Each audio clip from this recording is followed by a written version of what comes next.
శుక్లాంబరధరం విష్ణుం శశివర్ణం చతుర్భుజం ప్రసన్నవదనం ధ్యాయేత్సర్వవిఘ్నోపశాంతయే. గుండీంచడమరుం శూలం శంఖం సుదర్శనం దదానం భక్తవరదం దత్తాత్రేయం నమామ్యహం. కాషాయ వస్త్రం గరదండధారిణం కమండూలం పద్మకరేణ శంఖం చక్రం గదా భూషిత భూషణాఢ్యం శ్రీపాదరాజం శరణం ప్రపద్యే. అభ్రశ్యామ పింగజటాబద్ధకళాపప్రాంసుర్దండీ కృష్ణమృగత్వక్పరిదానః సర్వాన్ లోకాన్ భావయాన కవిముఖ్య పారాశర్యః పరమస్వరూపం వివృణోతు. ఛాయాయాం పారిజాతస్య హేమసింహాసనోపరి ఆసీనమంబుజశ్యామం ఆయతాక్షమలంకృతం చంద్రాననం చతుర్బాహుం శ్రీవత్సాంకితవక్షసం రుక్మిణీ సత్యభామాభ్యాం సహితం కృష్ణమాశ్రయే. సదాశివసమారంభాం శంకరాచార్యమధ్యమాం అస్మదాచార్యపర్యంతాం వందే గురుపరంపరాం. వైదేహీ సహితం సురద్రుమతలే హైమే మహామండపే మధ్యే పుష్పకమాసనే మణిమయే వీరాసనే సుస్థితం. అగ్రే వాచయతి ప్రభంజనసుతే తత్వం మునిభ్యః పరం వ్యాఖ్యాంతం భరతాదివి పరివృతం రామం భజే శ్యామలం. రామం రామానుజం సీతం భరతం భరతానుజం సుగ్రీవం వాయుసూనూంచ ప్రణమామి పునః పునః. విమలపటి కమలకుటి పుస్తక రుద్రాక్షసస్తహస్తపుటి కామాక్షి పక్ష్మలాక్షి కలిత విపంచి విభాసి వైరించి మనోజవం మారుతతుల్యవేగం జితేంద్రియం బుద్ధిమతాం వరిష్టం వాతాత్మజం వానరయూధముఖ్యం శ్రీరామదూతం శిరసా నమామి. హరి ఓం. పరమేశ్వర స్వరూపమైన సభకు నమస్కారం. సభాయే నమః.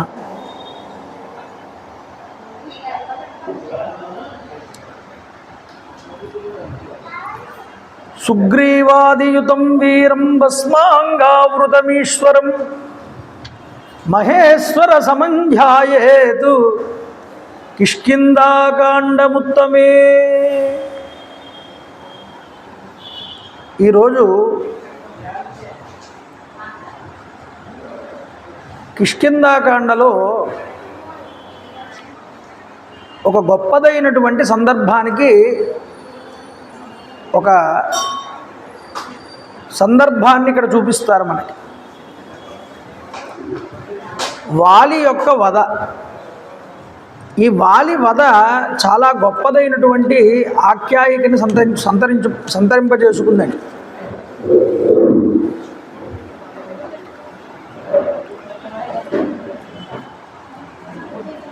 అయితే ఈరోజు కార్యక్రమాన్ని వాసవి జ్యువెలర్స్ బుల్లి గారి యొక్క తల్లి గారి యొక్క జ్ఞాపకార్థంగా సూర్యావతి గారి జ్ఞాపకార్థంగా ఏర్పాటు చేయడం జరిగింది. నిన్నటి రోజు రామచంద్ర ప్రభు సుగ్రీవుడితో మైత్రీ బంధాన్ని ఏర్పాటు చేసుకున్నారు. స్వామి యొక్క హనుమ వారి స్నేహానికి ఆజ్ఞీకం చేశారు. నా ఋగ్వేద వినీతస్య నా యజుర్వేద ధారిణః నా సామవేద విదుషః సత్యమేవం ప్రభాషితుం. వేదము, వేద అంగము, వేద ఉపాంగము, శిక్ష, వ్యాకరణయుక్తమైనటువంటి ఛందోబద్ధమైనటువంటి వాక్ స్ఫురణ కలిగిన వాడు స్వామి హనుమ.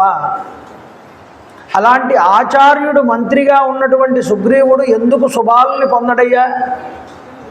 తప్పకుండా పొందుతాడన్నారు రామచంద్రప్పడు. కాబట్టి గైడెన్స్ ఇచ్చేవాడు గొప్పవాడై ఉండాలి. గురువు ఆచార్యవాన్ పురుషో వేద. నిన్న చెప్పాను ఈ మాట. ఆచార్యుడు గొప్పవాడైతే ఆచార్యుడి ద్వారా ఉద్ధరించబడతాడు శిష్యుడు. అందుకనే జగదాచార్యుడై జగత్తుకు భగవద్గీతను అందించారు శ్రీకృష్ణ పరమాత్మ. అర్జునుణ్ణి ఎంచుకున్నారు లోకానికి ఒక సందేశం ఇవ్వడానికి. దాన్ని పట్టగలిగేటటువంటి, ఇప్పుడు చెప్పడం గొప్ప విషయం కాదు, చెప్పినటువంటి అంతర్లీనమైనటువంటి మహాతత్వాన్ని ఒడిసి పట్టుకునేటటువంటి వాడు కావాలి అవతలవాడు. అలా పట్టుకోగలిగిన వాడు కాబట్టే అర్జునుడిని నియమించారు. అలా పట్టుకోగలిగిన వాడు కాబట్టే భరతుడికి ఉపదేశించారు. భగవద్ వైభవం, భగవత్ తత్వం భక్తుడికి బాగా అన్వయం అవుతుంది, అర్థం అవుతుంది.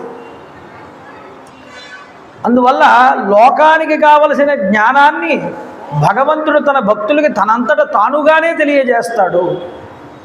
ఇది ఆచార్యుడిగా హనుమ భగవద్భక్తుడుగా కూడా సుగ్రీవుణ్ణి రామపాదాల దగ్గరికి చేర్చాడు. ఇది గొప్ప విషయం నిజానికి. కాబట్టి హనుమంతుడి వల్ల సుగ్రీవుడు ఉద్ధరించబడ్డాడు. ఇప్పుడు న్యాయాన్యాయ విచారణ అనేటటువంటిది చేస్తారు రామచంద్ర ప్రభు. ఎవరిది న్యాయము, ఎవరిది ధర్మము, ఎవరిది అధర్మము. అయితే ఇలాంటి పురుషుణ్ణి పక్కన పెట్టుకున్నాడు అంటే ఖచ్చితంగా సుగ్రీవుడు మంచివాడే అని ఒక సగం నమ్మకం కలిగింది రామచంద్ర ప్రభు. మిగతా సగం నమ్మకం కలగాలి అంటే అసలు ఏం జరిగిందో ఆయనకి తెలియాలిగా. నిన్నటి రోజు స్నేహం చేయగానే రామచంద్ర ప్రభు దగ్గరికి ఈ నగల మూట తీసుకొచ్చి ఇచ్చాడు సుగ్రీవుడు. లక్ష్మణ, నా కళ్ళు చమరించాయ్యా, నేను కొన్ని పోల్చుకోలేకపోతున్నాను, నువ్వు చూసి చెప్పవయ్యా అంటే, నాహం జానామి కేయూరే నాహం జానాతి కుండలే నూపురే త్వం అభిజానామి నిత్యం పాదాభివందనాత్. అమ్మవారి యొక్క పాదపు అందెలను మాత్రమే నేను గుర్తించగలుగుతున్నానన్నయ్య, మిగతావేవి నేను ఎన్నడూ చూడలేదు. ఆవిడ పాదాలకి రోజూ నమస్కరిస్తాను కాబట్టి ఆవిడ అందెల్ని నేను గుర్తించగలను అన్న. చూడండి, ఇలా విలపిస్తున్నాడు. ఈ బంగారపు నగల్ని చూసుకుని రామచంద్ర ప్రభు విలపిస్తూ ఉంటే ఓదార్చాడండి సుగ్రీవుడు. ఓదార్చి అంటాడు, నజానే నిలయం తస్య సర్వదా పాపరక్షస సామర్థ్యం విక్రమం వాపి దౌష్కులే యశ్యవాకులం. ఈ రావణుడు ఎవడయ్యా? ఈ రావణాసురుడు ఎక్కడుంటాడు? అతడి బలమేమిటి? అతడి సామర్థ్యం ఏమిటి? అతడి కులమేమిటి? ఇవన్నీ అడిగాడు రామచంద్ర ప్రభు. అడిగితే సుగ్రీవుడు అన్నట్టండి, అయ్యా, రావణాసురుడు యొక్క నివాసం గురించి కానీ, అలాగే రావణాసురుడి వంశం గురించి కానీ, రావణాసురుడి యొక్క బల పరాక్రమాల గురించి కానీ, అతడి యొక్క శక్తి సామర్థ్యాల గురించి కానీ నాకేమీ తెలియదు. అయితే ఆలోచన చెయ్యాలి మనం. అంటే సుగ్రీవుడంతటి వాడు ఆ మాట అన్నాడు అంటే ఎలా కుదురుతుందండి? సుగ్రీవుడికి రావణాసురుడు అంటే నిజంగా తెలియదా? మరి సుగ్రీవుడే అన్నాడుగా, అది కూడా మిత్రత్వం పొందిన తర్వాత అన్నాడు. పోనీ మిత్రుడుగా కాకముందు అన్న మాట కాదు అది. అగ్నిసాక్షిగా హనుమంతుడు యాజ్ఞీకం చేసి మరి ఇద్దరికి చేతిలో చేయి కల్పించి మరి ఒకళ్ళో చూసుకునేలాగా అంత అగ్నిసాక్షిగా స్నేహం కుదిరిన తరువాత కూడా నాకు తెలియదు అన్నాడు సుగ్రీవుడు. ఇక్కడ చాలా గట్టిగా పట్టుకోవాలండి విషయాన్ని. ఏమండి, సుగ్రీవుడికి తెలియడానికి అవకాశాలు ఎన్నున్నాయి రావణాసురుడు అంటే. వ్యాఖ్యానకారులు అన్నారండి, సుగ్రీవుడికి రావణాసురుడు గురించి తెలిసినా రామచంద్ర ప్రభువుకి ఆ సమయంలో చెప్పడం ఉచితం కాదని అనుకున్నట్ట కొంతమంది అన్నమాట. ఎందుకు అలా అనుకున్నాడు అంటే, ఇప్పుడు కనుక రాముడికి రావణాసురుడి యొక్క స్థానం నాకు తెలుసు, వాడి బలపరాక్రమాలు ఏమిటో నాకు తెలుసు, వాడి వంశం ఏమిటో నాకు తెలుసు, వాడి నివాసం ఎక్కడో నాకు తెలుసు అని చెప్తే, అయితే రావయ్య మిత్రమా, నాకు సహాయం చేయి, ఇప్పుడే లంకకు వెళ్దాం, రావణాసురుణ్ణి నిర్జిద్దాం, 32 కోట్ల మంది సైన్యం ఎప్పుడూ కూడా కాపలా కాస్తూ ఉంటుందండి లంకని. అంతమందిని ఎదుర్కొని రావణాసురుడు అంతటి వాడిని ఎదుర్కోవాలి అంటే ఇప్పుడు సుగ్రీవుడికి ఉన్నటువంటి పరిస్థితుల్లో రాముడికి సహాయం చేయగలిగే పొజిషన్లో సుగ్రీవుడు లేడు. ఈ విషయం చెప్పగానే రావణాసురుడు ఫలానా స్థానం ఉందని తెలియగానే రాముడి యొక్క పరాక్రమం చేత నాకు ఈ పౌరుషం ఉన్నది కాబట్టి నేను నిర్జించేస్తాను, నువ్వు నాకు సహాయం చేయి అంటే నేను ఎక్కడ చేయగలను సహాయం? రాజ్యం నా చేతిలో లేదు ఇప్పుడు. కాబట్టి వాలి వధ కనుక రాముడు చేస్తే వాలి వధ అయిన తరువాత ఈ విషయాన్ని చెప్పచ్చు రాముడికి. అంతవరకు కాస్త వాయిదా వేస్తే బాగుంటుంది అనే ఉద్దేశ్యంతో సుగ్రీవుడు చెప్పలేదు అని కొంతమంది వ్యాఖ్యానకారులు చేశారు. కొంతమంది ఏమన్నారు తెలుసా అండి, రావణాసురుడి యొక్క నివాస స్థానం తెలుసు కానీ సీతమ్మని దాచిపెట్టి ఉన్నటువంటి నిగూఢమైనటువంటి ప్రాంతం నాకు తెలియదు, ఆ ప్రాంతం గురించి తెలియదు కాబట్టి నాకు తెలియదు అన్నాడని కొంతమంది అన్నారు. ఇన్ని రకాలుగా చూస్తే ఎవరు చేసిన వ్యాఖ్యానము కూడా అంత గొప్పగా అనిపించలేదండి. నిజంగా సుగ్రీవుడికి తెలియదా అంటే తెలుసు. చూడండి, ఉత్తరాఖండలో ఒక కథ ఉంటుంది. రావణాసురుడు వాలి వీళ్ళిద్దరూ కూడా అగ్నిసాక్షిగా స్నేహాన్ని ఏర్పాటు చేసుకున్నారు. అగ్నిసాక్షిగా ఏర్పాటు చేసుకున్నారు అని ఉత్తరాఖండలో ఉన్నది. అంటే రాముడు సుగ్రీవుడు ఎలా అగ్నిసాక్షిగా మిత్రత్వాన్ని పొందారో రావణాసురుడు వాలి కూడా అంత గొప్పగా మిత్రత్వాన్ని పొందారు. ఒకానొక సమయంలో వాలి కోసం వచ్చాడు రావణాసురుడు. వీడు చాలా గొప్పవాడని విన్నాను, ఏమిటో వీడి శక్తి ఏమిటో చూద్దాం. వస్తే తారుడు అనేటటువంటి వాడు ఉన్నాడు మంత్రి. ఆ తారుడు అన్నాడు, అయ్యా మీ ప్రభువు ఎక్కడున్నాడు? అయ్యా సముద్రంలో 4 దిక్కుల యందు కూడా అర్ఘ్యప్రదానాన్ని విడిచిపెట్టడానికి వెళ్ళాడు. ఓహో, వెంటనే ఏ సముద్రం దగ్గరికి వెళ్ళి సంధ్యావందనం చేస్తున్నాడో అక్కడికి వెళ్ళాటండి రావణాసుడు. అర్ఘ్యప్రదానం ఇస్తున్నాడు సూర్యభగవానుడికి వాలి. ఇస్తూ ఉంటే వెనక నుంచి వెళ్ళి పట్టుకున్నాడు గట్టిగా. తిర్యక్ జంతువులకి కూడా జ్ఞానాధికారం వల్ల కర్మాధికారం వస్తుంది అని నిన్న చెప్పుకున్నాంగా మనం. అందువల్ల అతనికి రాజ్యం ఉన్నది, ఒక విధానం ఉన్నది, అందువల్ల సంధ్యావందనం చేయడానికి కూడా అర్హత లభించింది అతనికి. వెనక నుంచి వెళ్ళి 20 చేతులతో పట్టుకున్నాడు రావణాసురుడు.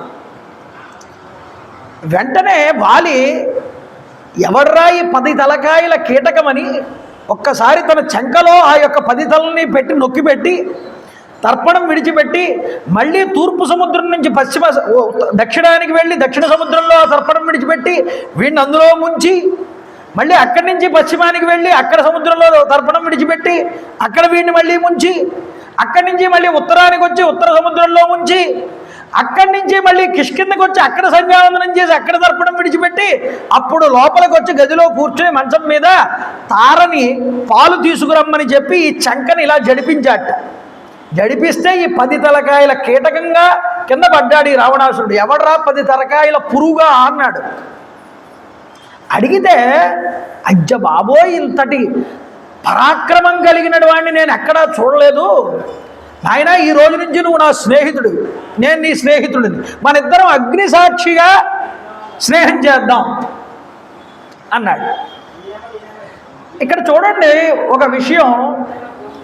అయితే వాళ్ళు మాట్లాడుకుంటారు, మనం వాళ్ళని చూడక్కర్లేదు, మన విషయం మనం మాట్లాడుకుందాం. అయితే ఏమిటంటే 10 తలకాయల పురుగుగా కింద పడేయి కానీ వాడికి జ్ఞానోదయం అయిందండి రావణాసుడికి. ఎప్పుడైనా ఒక గొప్ప వస్తువు చూశాడు అంటే అది నా వశంలో ఉండాలనుకుంటాడు రావణాసుడు. ఇంత గొప్పవాడు కనుక నాకు యాంటీగా ఉంటే రేపన్న రోజు నాకే ముప్పిది, వీడితో స్నేహం చేసుకోవడమే ఉత్తమమని వాడితో అగ్నిసాక్షిగా స్నేహం చేసినప్పుడు ఆ స్నేహం చేస్తున్నటువంటి సందర్భంలో అక్కడ సుగ్రీవుడు ఉన్నాడు. ఈ విషయం మనకి ఉత్తరాఖండలో కూడా కనిపిస్తుంది.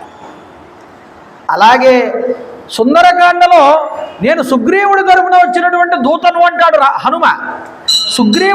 సుగ్రీవుడి గురించి ప్రస్తావన వచ్చినప్పుడు సుగ్రీవుడు నాకు తెలుసు అంటాడు రావణాసురుడు. యుద్ధకాండలో కూడా రావణాసురుడు ఒక దూతని ప్రత్యేకంగా ఈ యొక్క సుగ్రీవుడి దగ్గరికి పంపుతాడు.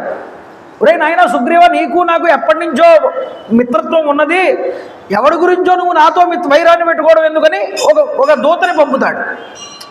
అంటే దీన్ని బట్టి మనం ఆలోచిస్తే ముందుగానే సుగ్రీవుడికి ఈ విషయం తెలుసు, రావణాసురుడి గురించి, అతని స్థానం గురించి, అతని వంశం గురించి అన్ని విషయాలు తెలుసు. మరి రాముడంతటి వాడి ఎదురుగుండా నాకు తెలియదు అని చెప్పగలిగాడు అంటే ఏమిటి దీనికి కారణం? ఒరే రాముడు కూడా ఒప్పుకున్నాడు తెలియదు అంటే. మరి వాలి వధ అనంతరం వానరులందరికీ అన్ని దిక్కుల గురించి చెప్తూ రావణాసురుడి నివాస స్థానం గురించి కూడా మాట్లాడతాడు. మరి అప్పుడు ఎలా తెలిసింది సుగ్రీవుడికి? ఒకవేళ తార చెప్పి ఉంటుంది, వాలి చచ్చిపోయిన తర్వాత తార మళ్ళీ సుగ్రీవుడిని చేరుకుంది, అప్పుడు చెప్పుంటుందిలే అనుకుంటాడు కదా రాముడు, అందువల్ల అడగలేదేమో తర్వాత అని కొంతమంది అన్నారు.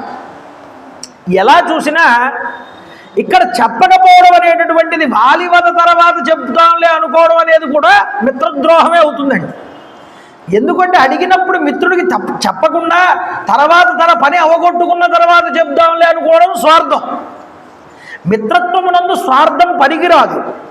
కాబట్టి సుగ్రీవుడు అలా చేశాడు అంటే అది మిత్ర స్నేహానికి, ఆ మిత్రత్వానికే ద్రోహం చేసినట్టు లెక్క. మరి ఇంతలా వ్యాఖ్యానం చేసిన వాళ్ళకి కూడా ఇది పొసగదు అని ఒక నిర్ణయానికి వచ్చారు. మరి ఏది దీనికి సరి అయినటువంటి సమాధానం? అప్పయ్య దీక్షితుల వారు రామాయణ గొప్పదైనటువంటి రామాయణ తాత్పర్య సంగ్రహము అని ఒక గ్రంథం రాశారు. ఈ తాత్పర్య సంగ్రహంలో అప్పయ్య దీక్షితుల వారు దీనికి వ్యాఖ్యానం రాస్తూ చెప్పారు ఈ మాట. రామాయణంలో మొదటి నుంచి చివరి దాకా కూడా సీతాదేవి అపహరణ అయిన తరువాత సీతమ్మ తల్లి ఫలానా చోట ఉన్నది అని ఎవ్వరికి తెలిసినా ఆ విషయాన్ని రాముడికి చెప్పకూడదు, ఇది నిబంధన.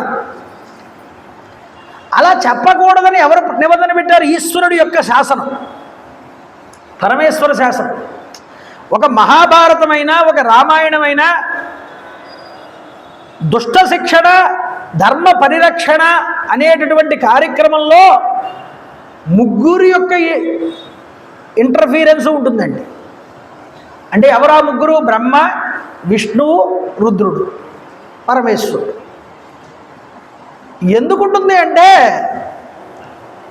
బ్రహ్మగారు వరాలు ఇస్తాడు, తపస్సు చేశారు కాబట్టి. వరాలు ఇచ్చిన తర్వాత కనుక ఈ యొక్క రాక్షసుల యొక్క వైపరీత్యం ఎలా ఉంటుంది అంటే ఇంక వాళ్ళు తప్ప మరొకళ్ళు లేరన్నటువంటి స్థాయికి వెళ్ళి అధర్మానికి పాల్పడతారు. అధర్మానికి పాల్పడినప్పుడు వాళ్ళని సంహారం చేయవలసిన బాధ్యత విష్ణువుది. అయితే వెనకాల ఇదంతా కూడా నడిపించడానికి ఒక స్కెచ్ వేసేటటువంటి స్క్రీన్ ప్లే దర్శకత్వం చేసేవాడు ఎవరు అంటే పరమేశ్వరుడు. మహాభారతంలో శ్రీకృష్ణ పరమాత్మ యుద్ధం చేస్తూ ఉంటే అర్జునుడి చేత ఒకరోజు యుద్ధం అయిన తర్వాత కృష్ణ పరమాత్మని అంతా అయిపోయిన తర్వాత అడుగుతాడు, అన్నయ్య బావా నిజానికి నేను యుద్ధం చేయలేదు, నేను యుద్ధం చేస్తూ ఉన్నప్పుడు నేను బాణం తీసి ధనస్సుకు ఎక్కువ పెట్టేటటువంటి సమయంలో నీకన్నా ముందు భాగమునందు గుర్రాల పై భాగంలో గాలిలో ఒక వ్యక్తి నిలబడి ఉండేవాడు. ఆయన తన శూలంతో నా మీదకు వచ్చేటటువంటి వాళ్ళ మీదకి ముందుగా ఆయన శూలం వదిలిపెట్టేవాడు. ఆయన వదిలిపెట్టిన దాన్ని బట్టి నేను బాణం కొట్టేవాడిని. అందువల్ల చంపింది నేను కాదన్నయ్యా, నా చేత ముందుగా నిలబడి చంపించిన వాడు ఇంకొక ఆయన ఉన్నాడు. అంటే ఎవరు ఆయన నేను తెలుసుకోవాలనుకుంటున్నాను. అంటే వెంటనే శ్రీకృష్ణ పరమాత్మ అన్నారు, పరమేశ్వరుడయ్యా, రోదయతీతి రుద్ర అన్నాడు. మృత్యు ఘోషని తలపింపజేస్తాట అంత్య సమయమునందు అందరి యందు కూడా. అందుకనే ఉగ్రరథ, భీమరథ, ఎన్నో మన శాంతులు చేయించుకుంటాం ఒక వయసు వచ్చిన తర్వాత. ఏకాదశ రుద్రులు అంటారు. ఇంతకన్నా ఎక్కువ మంది ఉన్నారు, 155 మంది రుద్రులు ఉన్నారని శ్రీరుద్రం చెప్పింది. కాబట్టి ఈ రుద్రులు రోధింపజేస్తారు ఒక మన మీద ఉన్నటువంటి పరిస్థితిని బట్టి, మన యొక్క కర్మ ఫలితాన్ని బట్టి ఆ వారిని శాంతింపజేయడానికి ఒక శాంతి మనం ఏర్పాటు చేసుకుంటాం. షష్ఠి పూర్తి నుంచి అది ప్రారంభం అవుతుంది. కాబట్టి గుర్తుపెట్టుకోండి, పరమేశ్వరుడు ప్రాణులని తన యందు లయం చేసుకుంటాడు. కాబట్టి ఆయన ఆయన నడిపించాడయ్యా. అంతెందుకండి, ఇంద్రుడంతటి వాడు తన యొక్క శరీరాల్ని 5గా విభజించుకోవడానికి కారణాన్ని కూడా ఈశ్వరుడే ఏర్పాటు చేశాడు. ఆ 5గురిని కూడా భూమి యందు ప్రవేశపెట్టిన వాడు ఈశ్వరుడే. ధర్మ పరిరక్షణకి ఇంద్రుడే 5గురిగా ఉండి రాక్షస సంహారాన్ని చెయ్యాలి. ఎందుకంటే రాక్షసులందరూ మనుషుల్లో దూరారు. దేవతలు ఏమైనా తక్కువ తిన్నారా? వాళ్ళ స్కెచ్ వాళ్ళకుంటే వీళ్ళ స్కెచ్ వీళ్ళకు ఉంటుంది. వీళ్ళందరూ మానవులుగా పుట్టారు భూమి మీద. వీళ్ళు కొట్టుకున్నారు. కొట్టుకున్నప్పుడు ధర్మాన్ని నిలబెట్టడానికి శ్రీకృష్ణ పరమాత్మ వచ్చారు. అలాగే ఇక్కడ ధర్మస్థాపకుడు శ్రీకృష్ణ పరమాత్మ, సాక్షాత్తు ధర్మస్వరూపం రామచంద్ర ప్రభు. ఈ ధర్మస్వరూపాన్ని నడిపించడానికి ముందరికి వెనకాల స్క్రీన్ ప్లేలో పరమేశ్వరుడు ఆడిస్తున్నాడు ఈ నాటకం అంతా. తెలిసినటువంటి జటాయువు మాట్లాడుతూ ఉన్నప్పుడు, అయ్యా రావణాసురుడు ఎవరు, ఎక్కడుంటాడు, అతను బలపరాక్రమాలు ఏమిటని రాముడు అడిగితే, అయ్యా రావణాసురుడు విన్న ముహూర్తంలో నీ భార్యను ఎత్తుకెళ్ళాడు, కాబట్టి యజమానికి తప్పకుండా దొరుకుతుంది వస్తువు, అన్నీ తెలియని ఏవేవో మాటలు మాట్లాడి ముహూర్తం అది ఇది అని చెప్పి చివరిలో కశ్యప విశ్రావసు యొక్క కుమారుడు, కుబేరుడు సోదరుడు అని శరీరాన్ని వెంటనే వదిలిపెట్టేశాడు. అంటే పరమేశ్వరుడి ఆజ్ఞ ఎలా ఉన్నదో చూడండి. అక్కడ జటాయువు చేత చెప్పనివ్వలేదు. పోనీ కబంధుడు వచ్చాడు తర్వాత. కబంధుడు ఏమన్నాడు, నాకు ఈ శరీరంతో నాకేమీ గుర్తుండదు, నాకేమీ తెలియదు, నన్ను కనుక ఇందులో దహనం చేసేస్తే నాకు తేజో శరీరం వస్తుంది, అప్పుడు నేను చెప్తాను. సరే తగలబెట్టారు. కొత్త శరీరం వచ్చిన తర్వాత ఆయన ఏమన్నాడు, చెప్పాల్సిన విషయం మర్చిపోయి రావణాసురుడి గురించి అడిగాడు రాముడు, ఆయన గురించి చెప్పాలి. అది చెప్పకుండా అయ్యా ఇక్కడే దగ్గరలో సుగ్రీవుడు ఉన్నాడు, ఆయన దగ్గరికి వెళ్ళండి, ఆయనకి అన్నీ తెలుసు, ఆయన మీకు బాగా సహాయపడతాడు, ఆయన కష్టాల్లోనే ఉన్నాడు, ఇవన్నీ ఆయనకి ఎందుకండి? డైరెక్ట్గా చెప్పేస్తే శత్రువు ఎక్కడుండి ఈయన వెళ్ళి సంపాదించుకోలేడా? రాముడిగా పరాక్రమం లేదా? యుద్ధకాండలో 3 గంటల సేపు ఆపకుండా 1,000,000 మందిని చంపుతాడు రామచంద్ర ప్రభు. 1,000,000 మందిని చంపినప్పుడు విభీషణుడు అక్కడే ఉంటాడు, సుగ్రీవుడు అక్కడే ఉంటాడు, హనుమ కూడా అక్కడే ఉంటారు. మీరెవ్వరూ కూడా యుద్ధం చేయండి అంటాడు రామచంద్ర ప్రభు. నేను ఒక్కడనే యుద్ధం చేస్తాను, మీరు చూడండి. అలాగా 1,000,000 మందిని 3 గంటల్లో సంహారం చేసి వెనక్కి తిరిగి ఏతదస్త్ర బలం దివ్యం మమ త్రయంబకస్తవ అంటాడు. నాకు ఈ శక్తి ఉన్నది, తర్వాత పరమేశ్వరుడికి ఆ శక్తి ఉన్నది అంటాడు రామచంద్ర ప్రభు. ఆశ్చర్యపోయినటువంటి సుగ్రీవుడు కానీ, హనుమ కానీ, విభీషణుడు కానీ, అయ్యయ్యో మనందరి సహాయం కోరుకున్నట్లు కనిపించాడు. నిజానికి మనల్ని అనుగ్రహించడానికి వచ్చాడు, కానీ మన అవసరం ఆయనకి ఏమీ నిజానికి లేదు అని ఒక నిర్ణయానికి వచ్చారు అప్పుడు వాళ్ళు. అంటే కాబట్టి గుర్తుపెట్టుకోండి, కావాలి అనుకుంటే రాముడికి చెప్తే రాముడే వెళ్ళి సంహారం చేసేసుకుని సీతను తీసుకొచ్చేయగలడు. కానీ సుగ్రీవుడి దగ్గరికి పంపించిన తర్వాత కూడా సుగ్రీవుడి యొక్క దృష్టిలోకి రావణాసురుడి యొక్క విధానాన్ని గుర్తు రానివ్వకుండా ఆపినవాడు కూడా పరమేశ్వరుడు. ఆయనకి తెలుసు, కానీ ఆ సమయంలో గుర్తు రాలేదు. ఏమో చాలా విషయాలు చెప్దామని ప్రిపేర్ అయినప్పుడు ఎన్నో విషయాలు చెప్దాం ఇవాళ ప్రవచనం అనుకుంటాను. కానీ ఆశ్చర్యం ఏమిటంటే నేను ప్రిపేర్ అయింది ఏది చెప్పను. నాకు ఆ సమయానికి నాకు ద్యోతకమైన విషయాన్ని చెప్తాను. ఇక్కడికి వచ్చి పరమేశ్వరుడు వెనకాల ఉండి ఈ యొక్క వ్యాసపీఠం మీద కూర్చున్న తర్వాత ఆయన పలికించాలి తప్ప మనం ఏదో చెప్దామని ఒక ప్రిపేర్ అయ్యి వచ్చి ఒకటి మనం ప్లాన్ చేసుకుంటే అది అవదండి. జీవితమైనా అంతే, ఎవరికైనా పరమేశ్వర శాసనంగా జరుగుతుంది. కాబట్టి ఏది జరిగినా ఇది పరమేశ్వరుడు నా చేత చేయించుకున్నాడు, ఇది ఇలా జరగాలని రాశాడు అనేటటువంటి స్థితిలో ఉండాలి. కాబట్టి పరమేశ్వరుడు ఆ సమయానికి సుగ్రీవుడికి గుర్తు రాకుండా చేశాడు. ఏమంటే ఇవన్నా చేయడం ఎందుకు ఇలాగా రాముడికి తెలియజేస్తే వెంటనే వచ్చేస్తాడుగా. ఇలా ఆపడం ఎందుకు రాముడికి తెలియకుండా ఇంతకాలం? లేదయ్యా, సీతమ్మ తల్లి వెళ్ళి ఇంకా కొన్ని నెలలే అయ్యింది, ఆవిడ సంవత్సర కాలం ఉండాలి లంకలో. అలా ఉండి వీడు రోజు వికృతంగా చూడకూడని విధంగా రావణాసురుడు సీతమ్మని చూడాలి, అనకూడని మాటలన్నీ సీతమ్మతో మాట్లాడాలి. అలా మాట్లాడితే కానీ వాడి తపస్సు తరగదు. వాడి కొండ నిండిందండి అంటారు. కొండ నిండే వరకు చూస్తాడు పరమాత్మ. వాడికి టైం కూడా ఇస్తారు కదా ఎవరికైనా. టైము తీరిపోయిందా ఒక్క నిమిషం కూడా భూమి మీద ఉండనివ్వడు పరమాత్మ. కాబట్టి వాడి కొండ నిండుకుంటోంది, నిండడానికి ఇంకా సమయం ఉన్నది 12 నెలలు. ఈ 12 నెలల్లోపు ఏదోలాగా కాలక్షేపం చేయించాలి రాముడిని.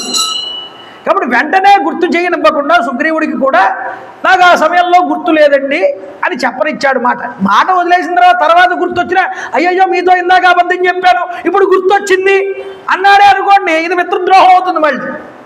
కాబట్టి ఇంకా తర్వాత గుర్తొచ్చినా ఇంకా సరే ముందు వారి వల్ల జరుగుతుంది కదా తర్వాత చెప్దాంలే అని అనుకుని ఉండవచ్చు. కానీ ఆ సమయానికి తన బుద్ధి యందు ఆ యొక్క ఆలోచన రానివ్వకుండా చేసినది పరమేశ్వరుడి యొక్క సంకల్పమే. మీరు ఆ పరమేశ్వరుడి స్థానంలో రుద్రుడే అనుకోండి, విష్ణువే అనుకోండి, బ్రహ్మయే అనుకోండి, మీ ఇష్టదైవాన్ని ఎవరిని పెట్టుకున్నా అందులో ఇబ్బంది లేదు. కాబట్టి వ్యాఖ్యానకారుడి యొక్క వ్యాఖ్యాన విధానం అక్కడ అలా ఉన్నది. ఇది గుర్తుపెట్టుకోవాలి. ఎందుకంటే రామాయణంలో ఉన్న ఈ రహస్యాన్ని మనం తెలుసుకోకపోతే ఇక్కడ మిత్రద్రోహం కానీ ఏమైనా చేశాడా తెలిసి కూడా చెప్పకుండా సుగ్రీవుడు అన్న భావం మనకి కలుగుతుందండి.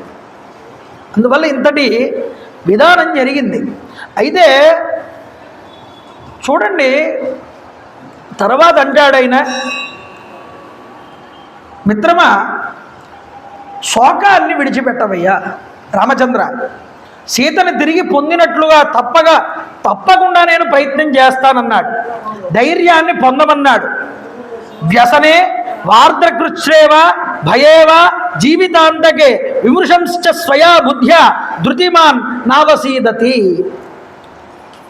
అయితే ఆయన అంటున్నాడు, మనకి ఇష్టం వచ్చినప్పుడు దుఃఖం, ఇష్టం వచ్చినప్పుడు సుఖం రమ్మంటే ఎవరికి రావు అయ్యా. నీ మీద ప్రేమతో చెబుతున్నాను కానీ నీకు తెలియదన్న విషయం నేను అనట్లేదు. జీవుల యొక్క ప్రారంధాన్ని బట్టి సుఖదుఖాలు వస్తూ ఉంటాయి రామా. కాబట్టి దుఃఖించడం అనేటటువంటిది ధీరుల యొక్క లక్షణం కాదు. ధైర్యవంతుడవై వివేక బుద్ధి చేత దుఃఖాన్ని విడిచిపెట్టమన్నాడు. మిత్రుడు అనేటటువంటి స్వతంత్రంతో ఈ విషయాన్ని చెప్తున్నానన్నాడు. శోకానికి అవకాశం ఇవ్వవద్దన్నాడు. పురుష ప్రయత్నం చేయమన్నాడు, విక్రమించమన్నాడు. అప్పుడు రామచంద్ర ప్రభు ఏషాచ ప్రకృతైస్తోహం అనునీతా స్వయా సఖే. ఓ మిత్రమా, నీ మాటల్లో ఒక మంచి విషయాన్ని నేను గ్రహించి నేను నా యొక్క బాధ నుంచి చేరుకున్నానయ్యా. ఇట్టి శోకాల యందు నీలాంటి మిత్రుడు, బంధువు, స్నేహితుడు నా పక్కన ఉండడం నిజానికి చాలా దుర్లభం. అందరికీ అలా లభించడు కష్టం వచ్చినప్పుడు. ఎందుకు అంటే మనకి ధర్మశాస్త్రం నందు ఒక మాట చెప్పారు, నతత్ర తిష్టతి భ్రాత నా పిత అన్యోపివ జనా పుంస మా ప్రతీకారే సన్మిత్రం ఎత్ర తిష్టతి. ఇక్కడ ఆపద వచ్చినప్పుడు కానీ ఎవరి మీదైనా ప్రతీకారం తీర్చుకోవాల్సి వచ్చినటువంటి సమయం వచ్చినప్పుడు కానీ పక్కన సోదరుడున్నా, తండ్రున్నా, లేకపోతే బంధువర్గం ఉన్నా వాళ్ళ వల్ల ఏ విధమైనటువంటి ధైర్యం కలగదుట. ఒక్క మిత్రుడు కానీ పక్కన ఉన్నాడా, మిత్రుడి వల్ల అతనికి ఎంతో గొప్ప ధైర్యం కలుగుతుంది. ఇది ధర్మశాస్త్రంలో చెప్పిన మాట. ధర్మంతో మాట్లాడతాడు రాముడు. కాబట్టి ఓ సుగ్రీవ, ఇలాంటి సమయంలో నువ్వు నా దగ్గర ఉండడం నిజంగా నాకు దుర్లభం. ఎక్కడైనా సరే నువ్వు నాకు దొరకడం అదృష్టం అన్నాడు. ఇప్పుడు సుగ్రీవుడు నీ సహాయం చేత నేను కూడా దేవరాజ్యాన్నైనా సంపాదించగలనయ్యా, నీలాంటి వాడు నాకు స్నేహితుడుగా ఉండడం వల్ల రామ అని ఆయన చెప్తున్నాడు. శక్తివంతుడమైనటువంటి నీతో అగ్నిసాక్షిగా స్నేహాన్ని సంపాదించడం అనేటటువంటిది నాకు పరమ భాగ్యమని ఆనందించాడు. స్నేహం యొక్క లక్షణాన్ని చెప్పాడండి ఇక్కడ సుగ్రీవుడు. సోహం సభాద్యో బంధూనాం సుహృదాం చైవ రాఘవ అస్యాగ్ని సాక్షికం మిత్రం లబ్ధం రాఘవ వంశజం. నేను బంధువులలో, స్నేహితుల్లో అందరిలో కూడా పూజ్యుడను.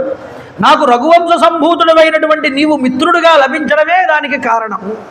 ఈరోజు నా బంధువులు నన్ను పొగుడుతారు, నా స్నేహితులు నన్ను పొగుడుతారు. ఎందుకు?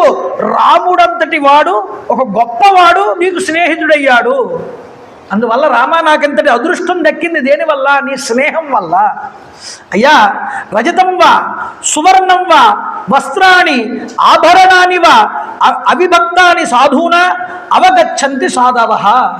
చెప్తున్నాడు మరొక మాట. బంగారమునందు కానీ, ధనమునందు కానీ, స్నేహితులలో కానీ, ఈ స్నేహితులతో కానీ, ఈ స్నేహితులకి మధ్య ఈ వస్త్రాల విషయంలో, బంగారం విషయంలో, డబ్బు విషయంలో ఒకరిది మరొకరిదే అని చెప్పాడు. అంటే నీ వస్త్రాలు నావి, నా వస్త్రాలు నీవి, ఇందులో పరిపక్షాలు ఉండవు. నీ బంగారం నాది, నా బంగారం నీది, నీ ధనం నాది, నా ధనం నీది. ఒక మిత్రుడిగా ఉన్నప్పుడు మనవి ఇది నీది నాది, ఇది నీది అనేటటువంటి భావం ఉండక్కర్లేదన్నాడు. ఇలా చెప్తే దానికి అంగీకరించాడండి రామచంద్ర ప్రభు. అంగీకరించి అంటున్నాడు, శుద్ధమైనటువంటి స్నేహం యొక్క ధనత్యాగాదులు అనేటటువంటివి స్నేహంలో, శుద్ధమైనటువంటి స్నేహంలో లెక్క ఉండవు. కాబట్టి ఇలా చెప్పగానే మిత్రలక్షణ విశేషాలన్నింటినీ కూడా సుగ్రీవుడు చెప్పగానే ఆయన పరమానందాన్ని పొంది ఇవన్నీ నాకు సమ్మతమేనని లక్ష్మణుడి యొక్క సమక్షంలో చెప్పాడు. వాల్మీకి రచనా వైచిత్రం ఎంత గొప్పగా ఉంటుందంటే, ఆ మాట అన్నవెందుకు, పక్కన లక్ష్మణుడు ఉన్నాడని మనకు తెలియదా? లక్ష్మణుడి సమక్షంలో ఇవన్నీ ఒప్పుకున్నాడు రాముడు అన్నాడు. నీ వస్త్రాలేమిటి, నీ బంగారం ఏమిటి, నీ ధనం ఏమిటి, ఏదైనా స్నేహం దగ్గరికి వచ్చేటప్పటికి నీది నాది అనే భేదం ఉండకూడదు అని సుగ్రీవుడు అంటే, లక్ష్మణుడి సమక్షంలో దానికి రాముడు అంగీకరించాడన్నాడు వాల్మీకి. ఏమండి, లక్ష్మణుడి సమక్షంలోనే అంగీకరించాడని వాల్మీకి అన్నం ఎందుకండి? శబ్దత రామాయణాన్ని మనం పట్టుకుంటే ఎన్నో అర్థాలు తీయచ్చండి ఒక శబ్దంలో నుంచి. అంటే అర్థం ఏం చెప్తున్నాడంటే, అయ్యా ఇక్కడ సుగ్రీవుడితో మైత్రీ బంధం ఏర్పరచుకున్నాను కాబట్టి లక్ష్మణుడు నాకు అంతటి వాడో, సుగ్రీవుడు కూడా నువ్వు నాకు అంతటి వాడివేనయ్యా, కాబట్టి నేను నీకు నువ్వు చెప్పిన మాటకి నేను అంగీకరిస్తున్నాను అన్నట్టు రాముడు. అందువల్ల లక్ష్మణుడి సమక్షంలో అని మాట ఉదాహరించడం, లక్ష్మణుడు నాకు ఎంత వాడో నువ్వు కూడా నాకు అంత వాడివే అని చెప్పడం కోసం ఆ మాట ఉపయోగించాడు వాల్మీకి. అందువల్ల ఈ విధంగా రామచంద్ర ప్రభు చెప్తే, అసలు మీ ఇద్దరికి మధ్య కలిగినటువంటి వైరం ఏమిటో చెప్పండి. ఈ వైరం గురించి చెప్పమన్నాడు. వైరం గురించి చెప్పవలసి వస్తే అప్పుడు ఆయన మాట్లాడటం మొదలుపెట్టాడు. అయ్యా మహానుభావ, మా నాన్నగారి పేరు వృక్షరజస్సు. ఈ వృక్షరజస్సుకి మేమిద్దరము కూడా పుత్రులం. మా ఇద్దరిలో పెద్దవాడు వాలి. మంత్రులందరూ కూడా కలిసి మా నాన్నగారు చనిపోయిన తర్వాత ఏకగ్రీవంగా మా అన్నగారిని ఈ కిష్కింధకి రాజ్య పట్టాభిషిక్తుడిని చేశారు. అయితే నేను యువరాజుగా పక్కనే అన్నగారికి సేవ చేస్తూ నేను ఎప్పుడూ కూడా అన్నగారిని అనుసరిస్తూ ఉండేవాడిని. ఇలా ఉన్నటువంటి సమయంలో మాయావీ నామ తేజస్వి పూర్వజో దిందుభే సుతః, ఇక్కడ మయుడి యొక్క కుమారులు ఇద్దరు ఉన్నారటండి. ఒకడు దుందుభి, మరొకడు మాయావి. ఈ దుందుభి యొక్క తమ్ముడే మాయావి.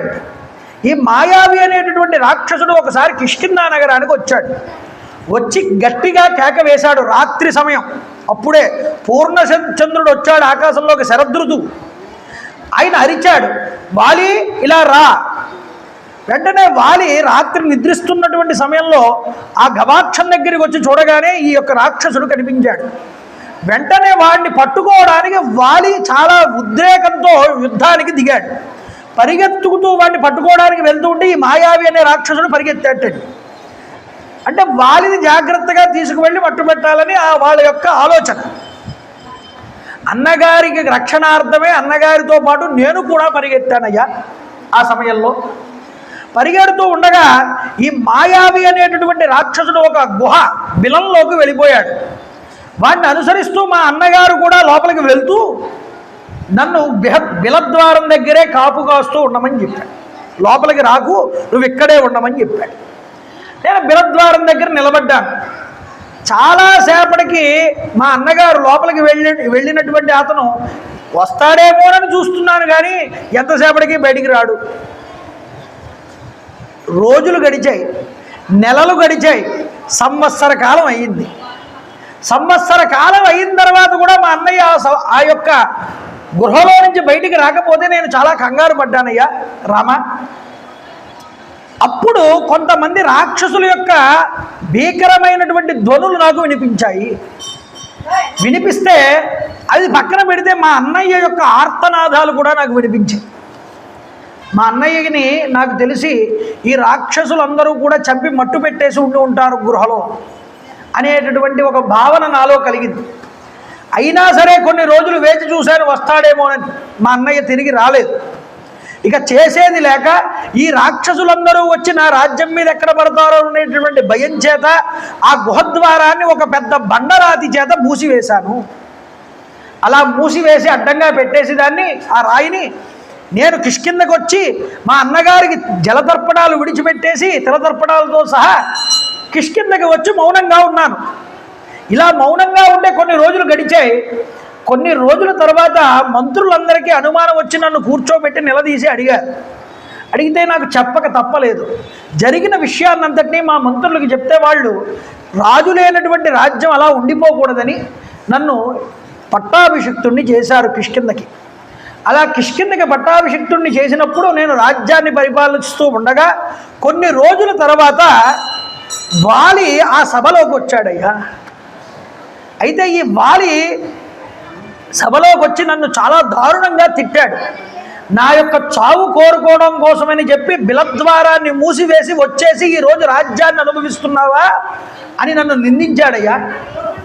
అయితే ఏం జరిగిందంటే లోపలికి వెళ్ళిన తర్వాత ఒక సంవత్సర కాలం దాకా నాకు ఎవ్వరూ కూడా లోపల ఎవరు రాక్షసులు కనిపించలేదు. సంవత్సర కాలం పాటు వెతికాను ఈ రాక్షసుడి కోసం, కానీ రాక్షసుడు నాకు కనిపించలేదు. సంవత్సరం తర్వాత రాక్షసుల మూక కనిపించింది. వీళ్ళందరినీ నేను నిర్జించాను, చంపేశాను. చంపేసి బయటికి వద్దాము అనుకుంటే నాకు మార్గం కనిపించలేదు. చాలా రోజులు వెతుక్కున్నాను. ఆఖరికి ఈ రాయి అడ్డు పెట్టున్నటువంటి ప్రదేశమే ద్వారమై ఉంటుందని తెలుసుకుని నా పాదాల చేత నా యొక్క చేతుల చేత బాగా తన్ని గుద్ది గుద్ది ఉంటే కొన్ని రోజులకి ఈ బండ విరిగింది. అప్పుడు నేను బయటపడ్డాను. వీడు చేసినటువంటి ద్రోహం నాకు ఇది అని మంత్రుల మధ్యలో సమక్షంలో చెప్పాటండి వాలి. కాబట్టి వీడిని ఈ యొక్క రాజ్యమునందు నేను ఉంచట్లేదు, ఇక్కడి నుంచి వీడిని గెంటేస్తున్నానని తరిమాడండి. చాలా దూరం తరిమి చావగొట్టాట సుగ్రీవుడిని. సుగ్రీవుడిని చావగొడితే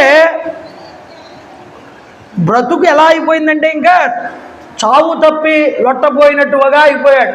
ఆయన మంత్రుల్ని కూడా గెంటేశాడు. ఇక్కడ దాకా బాగానే ఉంది. ఏదో రాజ్యం కావాలనే అధికారాన్ని పొందాడు కాబట్టి స్వీకరించాడు కాబట్టి శిక్షించాడు అనుకున్నాం.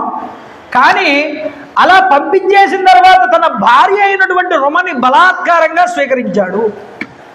ఇది వాలి చేసినటువంటి తప్పు, అధర్మం. ఇలా అనుభవించాడయ్యా నా భార్యని లాక్కుని నన్ను గెంటేశాడు. తర్వాత నన్ను నాశనం చెయ్యాలి, శత్రువుని ఎప్పుడూ కూడా ఉంచకూడదు, మిగల్చకూడదు. అందువల్ల నా మీదకి చాలాసార్లకి యుద్ధానికి వచ్చాడు. ఆయన నుండి నేను పారిపోయినటువంటి ప్రదేశము లేదు, అన్ని చోట్లకి పరిగెత్తాను. ఆఖరికి ఋష్యమూక పర్వతం మీదకి రాడు వాలి అని తెలుసుకున్నాను. తెలుసుకుని ఈ ఋష్యమూక పర్వతం మీదే చాలా కాలంగా నివాసం ఉంటున్నాను అని చెప్పాడు రాముడికి. అయ్యా, అసలు ఈ వాలి యొక్క బలం ఏమిటో నేను నీకు చెప్తాను వినమన్నాడు. ఏమిటిట వాలి యొక్క బలం అంటే, అతడు రోజు కూడా ఉదయం లేచి 4 సముద్రాల యందు కూడా సంధ్యావందనం చేస్తాడు. ఎలాగండి, ఎలా కుదురుతుంది అలాగా అంటే, ముందు ఒక తటాకం దగ్గరికి వెళ్ళి సంధ్యావందనం చేసి ఉదయ పూర్వమే సంధ్యావందనం చేసి 4 దిక్కుల యందు కూడా ముందుగా ఏం చేస్తాము, ప్రాశ్చై దిశే ఏష్ట దేవత ఏతస్యాం ప్రతిసంధేదాబ్జిష్ట నమో నమః, దక్షిణాయే దిశే మనం ఉన్న చోట్లోనే 4 వైపులా తిరిగి నమస్కారం చేస్తాం. కానీ వారి ఒక చోట అలా సంధ్యావందనం అయిపోయి తర్పణం ఇచ్చిన తర్వాత తూర్పు దిక్కుకు వెళ్ళి ప్రాచ్య దిశ యందు దిగ్భేదనాలతో ఒక్కొక్క దిక్కు యందు 4 సార్లు తర్పణాలు విడిచిపెట్టేవాట. ఇలాగా 4 దిక్కుల యందు దిగ్భేదాలతో ఈ యొక్క సంధ్యావందనం చేస్తున్నటువంటి వాలి అపరమైనటువంటి శక్తి సంపన్నుడు. కాబట్టే అంత దూరం వెళ్ళగలుగుతున్నాడు రోజు. మహాశక్తివంతుడయ్యా. అంతేకాదు పర్వతాల యొక్క శిఖరాలని పైకెత్తి బంతుల కింద ఆడుకుంటూ ఉండేవాడు. అంతటి శక్తివంతుడు వాలి. అంతేకాదయ్యా, ఇతడు ఒకానొకప్పుడు మహిష రూపం కలిగినటువంటి ఒక రాక్షసుడు ఉండేటటువంటి వాడు ఉండేవాడు. అతని పేరు దుందుబి. ఈ మాయావి యొక్క అన్నగారు అతను. వాడు విపరీతమైనటువంటి శక్తి సామర్థ్యాలు కలిగిన వాడు. వాడికి అన్నంత బలం మరొకటికి లేదని వాడి భావం. ఒకసారి సముద్రుడి దగ్గరికి వెళ్ళాట ఈ దుందుబి అనేటటువంటి రాక్షసుడు. సముద్రం దగ్గరికి వెళ్ళి, ఒరే నాయనా సముద్ర, నేను నీతో యుద్ధం చేయాలనుకుంటున్నాను, రా, లేకపోతే నన్ను శరణు వేడన్నాడు. సముద్రుడు అన్నాడు, ఒక్కొక్కడికి ఒక్కొక్క ఆలోచన విధానం ఒక్కొక్క రకంగా ఉంటుందండి. వాడికి బలం ఎక్కువైపోతే ఏం చేస్తున్నాడు, వాడికి ఏం చేయాలో తెలియట్లేదు. దానివల్ల ఏం చేస్తున్నాడు, ఎవరినో ఒకటి కొట్టాలి, కొడితే కానీ ఈ బలం తీరదు. ఒక్కొక్కడికి అంతే. ఒక అధికారం వచ్చిందనుకోండి, అధికారం వచ్చిన తర్వాత వాడు ఏమనుకుంటాడంటే ఆ అధికారం యొక్క శక్తిని ఏదైనా ఒక అల్పుడి మీద ప్రదర్శించాలని అనుకుంటాడు. ఒక్కొక్కటి ఆలోచన విధానం అలా ఉంటుంది. అంటే వీడి యొక్క అధికార దర్పానికి అధికార బలానికి ఒకటి బలం అవ్వాలి. అంటే నేను ఇంత శక్తివంతుణ్ణి అని నలుగురికి తెలియాలి. తెలిస్తే ఏమిటి, వాటిని చూసి కాస్త అందరూ భయపడడం, వారికి గౌరవం ఇవ్వడం, సమాజంలో నాకింత స్థాయి, పలుకుబడి, ఇదంతా రాక్షసతత్వం. కలియుగంలో ప్రత్యేకించి నాయకులందరూ కూడా రాక్షస వంశానికి చెందిన వాళ్ళే అంటారు. ఎందుకంటే సభాముఖంగా ఉన్న విషయాన్ని చెప్పాలి. చెప్పకపోతే నేను ధర్మపీఠం ముందు ఎందుకు కూర్చుంటావంటే శాస్త్రంలో చెప్పిన మాటను చెప్పడానికే. కాబట్టి ఎటువంటి సందేహం లేకుండా చెప్పాలి. కాబట్టి కలియుగంలో ప్రత్యేకంగా నాయకత్వం అంతా రాక్షసులకే ఇచ్చారండి, దేవతలకు ఎవరికి ఇవ్వలేదు. అందువల్ల ఏం చేస్తారు, ఈ దర్పం ఎక్కువగా చూపించుకుంటారు. అందువల్ల వీడే నాశనం చేస్తాడు ఒకడిని, మళ్ళీ వీడే వెళ్ళి వాడిని రక్షించినట్లుగా కాపాడి అందరి ముందు ఫోటోలు దిగుతాడు. మీకు అర్థమవుతుందా? కాబట్టి ఏమిటంటే ఇదేమిటంటే వాడి తీట, వాడి గర్వం, వాడి బలం అందరికీ చూపించుకోవాలి, ప్రదర్శించాలి. అయ్యి బాబోయ్ వీడి చాలా గొప్పవాడు, వీడికి ఇంతటి అధికారం, ఇంత గొప్ప బలం ఇవన్నీ ఉన్నాయి అనిపించుకోవాలి. అదే దుందుబి అనేటటువంటి వాడి యొక్క లక్షణం. సముద్రుడు అన్నాడు, అయ్యా నేను యుద్ధం చేయడం నా యొక్క తత్వం కాదు. నేను నా యందు చాలా జలరాశుల్ని నా యందు ఉంచుకుంటాను. అందువల్ల వాటికి చాలా ఇబ్బంది కలుగుతుంది. నీతో యుద్ధం చేయగలిగినటువంటి శక్తివంతుడు ఒక ఆయన ఉన్నాడన్నాడు. ఎవరున్నాడు? హిమవత్ పర్వత ప్రాంతం ఉంది ఉత్తరం వైపు. అది శంకరుడికి మామగారు. ఆయన చాలా బలవంతుడు, శక్తివంతుడు, చాలా ఉన్నతమైన శిఖరాలతో ఉంటాడు. ఆయన దగ్గరికి వెళ్ళు, ఆయన నీతో యుద్ధం చేయగలడు అని చెప్పాడు. సరే వదిలేస్తున్నాను, నువ్వు చేయలేవన్నావు కాబట్టి అని క్షమిస్తున్నానని విడిచిపెట్టి అక్కడి నుంచి హిమవత్ పర్వత ప్రాంతం దగ్గరికి వచ్చి శిఖరాలన్నింటినీ పడగొడుతున్నట్టే. పడగొడుతుంటే హిమవత్ పర్వత ప్రాంతంలో ఉన్న హిమవంతుడు మనుష్య రూపాన్ని పొంది నిలబడి, ఏమయ్యా ఏమైంది, నువ్వు నన్నెందుకు కొడుతున్నావు అన్నాడు. నువ్వు నాతో యుద్ధానికి రా అని అడిగాడు దుందుబి.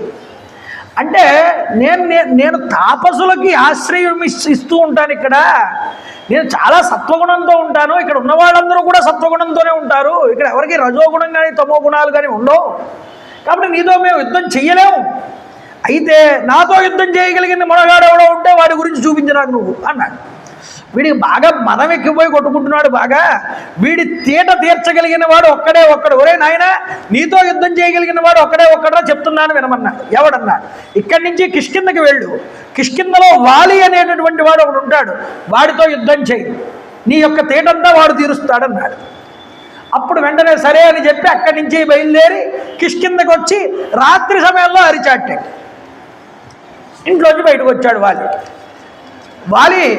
ఈరోజే నువ్వు నాతో వచ్చి యుద్ధం చెయ్యన్నాడు. అంటే రాత్రి మదించిపోయి ఉన్నాడు. అప్పుడే మదిర ప్రభావం వల్ల కళ్ళు ఎరుపెక్కున్నాయి వాలికి. స్త్రీలందరినీ వెంట పెట్టుకుని ఉన్నాడు. ఓహో, రాత్రి సమయం కదా, నిద్రిస్తున్నావు కదా, ఈ సమయం నీకు ఇస్తున్నాను, తీసుకో, పొద్దున్నే రా, హాయిగా అన్నీ ముస్తాబై ఈరోజు రాత్రే నువ్వు కావాల్సినవన్నీ తిను, చేయాల్సిన కార్యక్రమాలన్నీ చేసేసుకో, దాన ధర్మాలు ఏవైనా ఉంటే ఎవరికైనా చేయాల్సినవి, నీ ఆఖరి కోరికలన్నీ తీర్చుకో, ఈ రాత్రి హాయిగా నీ స్త్రీలందరితో కలిసి సుఖాన్ని భోగాన్ని అనుభవించు, ఇక ఇదే నీకు చివరి రోజు కాబట్టి రేపు పొద్దున్నే వస్తే నిన్ను చంపేస్తాను నేను అన్నాడు. ఇంక డైరెక్ట్ యుద్ధం కూడా కాదు, చంపేయడం అన్న. ఓ ఇంక వీడు చాలా ముదిరిపోయాడు వీడు. ఇంక వీడిని ఇప్పుడు రేపొద్దున్న దాకా ఎందుకురా, ఆ సంతర్పణ ఏదో ఇప్పుడే చేసుకుందాం రా అని వాళ్ళంతటి వాడు అప్పటికప్పుడు యుద్ధానికి దూకెట్టాడు. వాలీనామ మహాప్రాజ్ఞ సక్రతుల్యా పరాక్రమ. ఆయన వెంటనే ఈ దుందుబి యొక్క కొమ్ములు రెండు పట్టుకున్నాడు. వచ్చి పట్టుకుని నేలకేసి గిరగిరగిరాకి తెప్పి నేలకేసి కొట్టాడు. కొట్టడమే కాదు, అంతటి కొట్టిన తర్వాత దుందుబి యొక్క చెవుల నుంచి ముక్కుల్లో నుంచి రక్తం బయటకు వచ్చింది ఇలా కొట్టగానే. తరువాత ఘోరమైనటువంటి యుద్ధం విజృంభించారు. ఇద్దరు కూడా ఒకరినొకరు కొట్టుకున్నారు. గొప్ప యుద్ధం జరిగింది. పరాక్రమశాలి అయినటువంటి వాలి దుందుబిని తన యొక్క పిడికిల గుద్దులతో మోకాళ్ళతో కుమ్మేశాడు. కుమ్మి రాళ్లతో కొట్టాడు, పర్వత శిఖరాలతో కొట్టాడు, వృక్షాలతో కొట్టాడు వాడిని. అయితే ఇలా యుద్ధం చేస్తూ ఉండగా వాలి ఇంద్రుడిచ్చినటువంటి హారాన్ని ధరించి వెళ్ళాడయ్యా. ఈ ఇంద్రుడు కుమారుడుగా వాలి. ఆ ఇంద్రుడిచ్చిన హారం వల్ల ఏమవుతుందంటే అవతలి వాళ్ళలో ఉన్న బలం వీడికి వచ్చేస్తుంది. ఇది కాకుండా బ్రహ్మగారి వరం కూడా ఉందండి వాలికి. ఎవడైనా నీ ఎదురుగా వచ్చి యుద్ధం కనుక చేస్తే వాడిలో ఉన్న సగ బలం నీకు వచ్చేస్తుందిరా అని బ్రహ్మగారు ఇచ్చారు. అది కాకుండా ఈ హారం కూడా ఉంటుంది. ఈ హారం మెడలో ఉన్నంత వరకు వాడికి అసలు అపజయం అనేటటువంటిది ఉండదు. ఇది జరుగుతుంటే ఆ దుందుబి యొక్క శక్తి అంతా వీళ్ళు వారిలోకి వచ్చేసింది. వాడు పరాక్రమహీనుడయ్యాడు. వెంటనే వాడిని మర్జించాడు, నేలకేసి కొట్టాడు. పైకెత్తి ఒక్క దెబ్బ కొట్టగానే వాడు శరీరాన్ని విడిచిపెట్టాడు. నుగ్గు అయ్యాయి వాడి శరీరం అంతా కూడా, ప్రాణాలు విడిచిపెట్టాడు.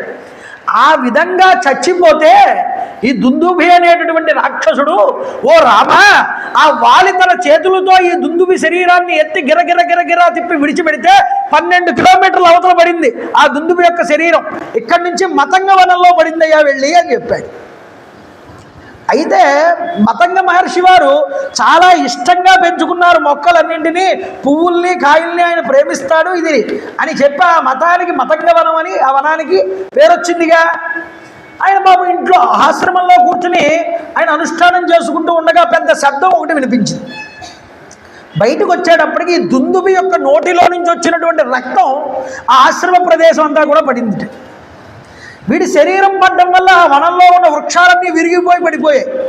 వాడి పెద్ద మృతదేహం వచ్చి అక్కడ పడ్డది. చూశాడు మతంగ మహర్షి. ఒక్కసారి కళ్ళు మూసుకోగానే పని చేసిన వాడు దుష్టుడు ఎవడు అని చూడగానే వాలి అని అర్థమైంది అయింది. ఇక మీదట వాలి కానీ అతడి అనుచరులు కానీ ఈ మతంగవనంలో కనుక అడుగు పెడితే, ఈ మతంగవనంలోనే ఋషముఖ పర్వతం ఉంది, ఈ మతంగవనంలోకి కనుక అడుగు పెడితే వాడు వెంటనే శరీరాన్ని విడిచిపెడతాడు. శాపాన్ని ఇచ్చాడు.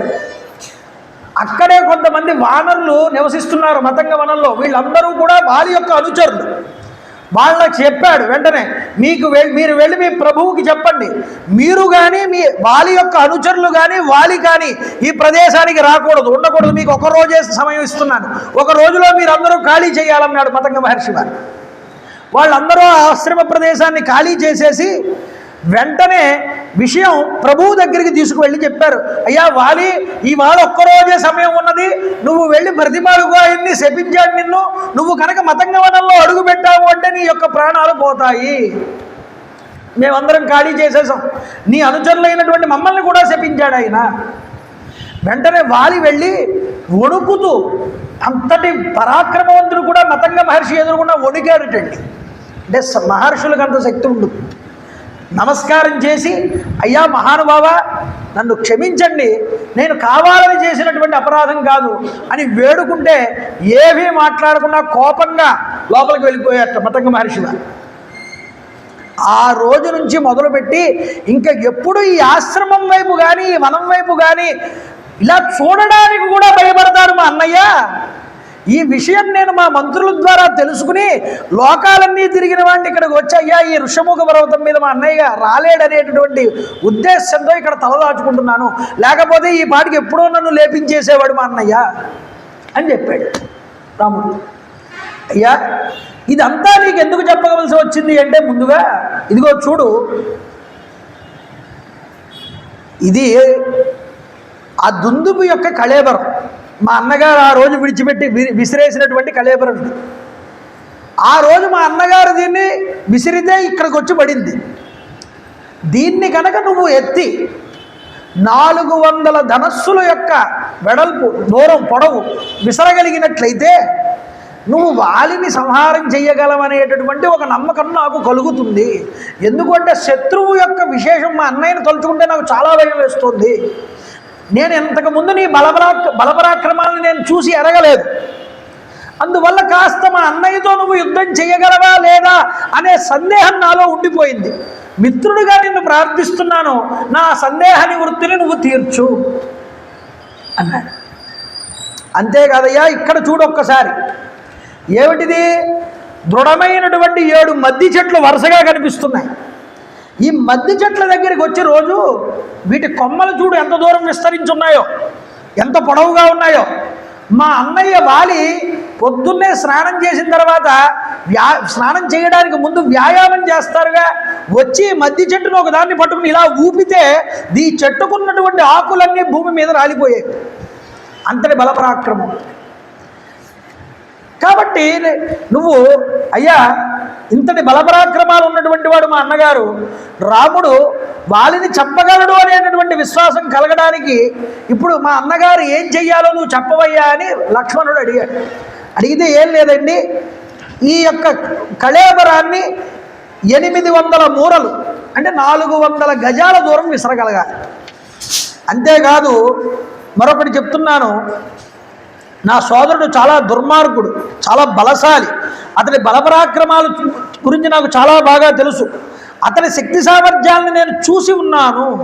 అయితే ప్రభు, నువ్వు వాలితో పోల్చి చెప్పడానికి నిజంగా నీ శక్తితో పోలుస్తున్నానని కాదు, కానీ నిన్ను చులకన చేస్తున్నానని కాదు, కానీ వాలి నన్ను పెట్టినటువంటి భయం అలాంటిదయ్యా. అందువల్ల నేను భయపడుతున్నాను.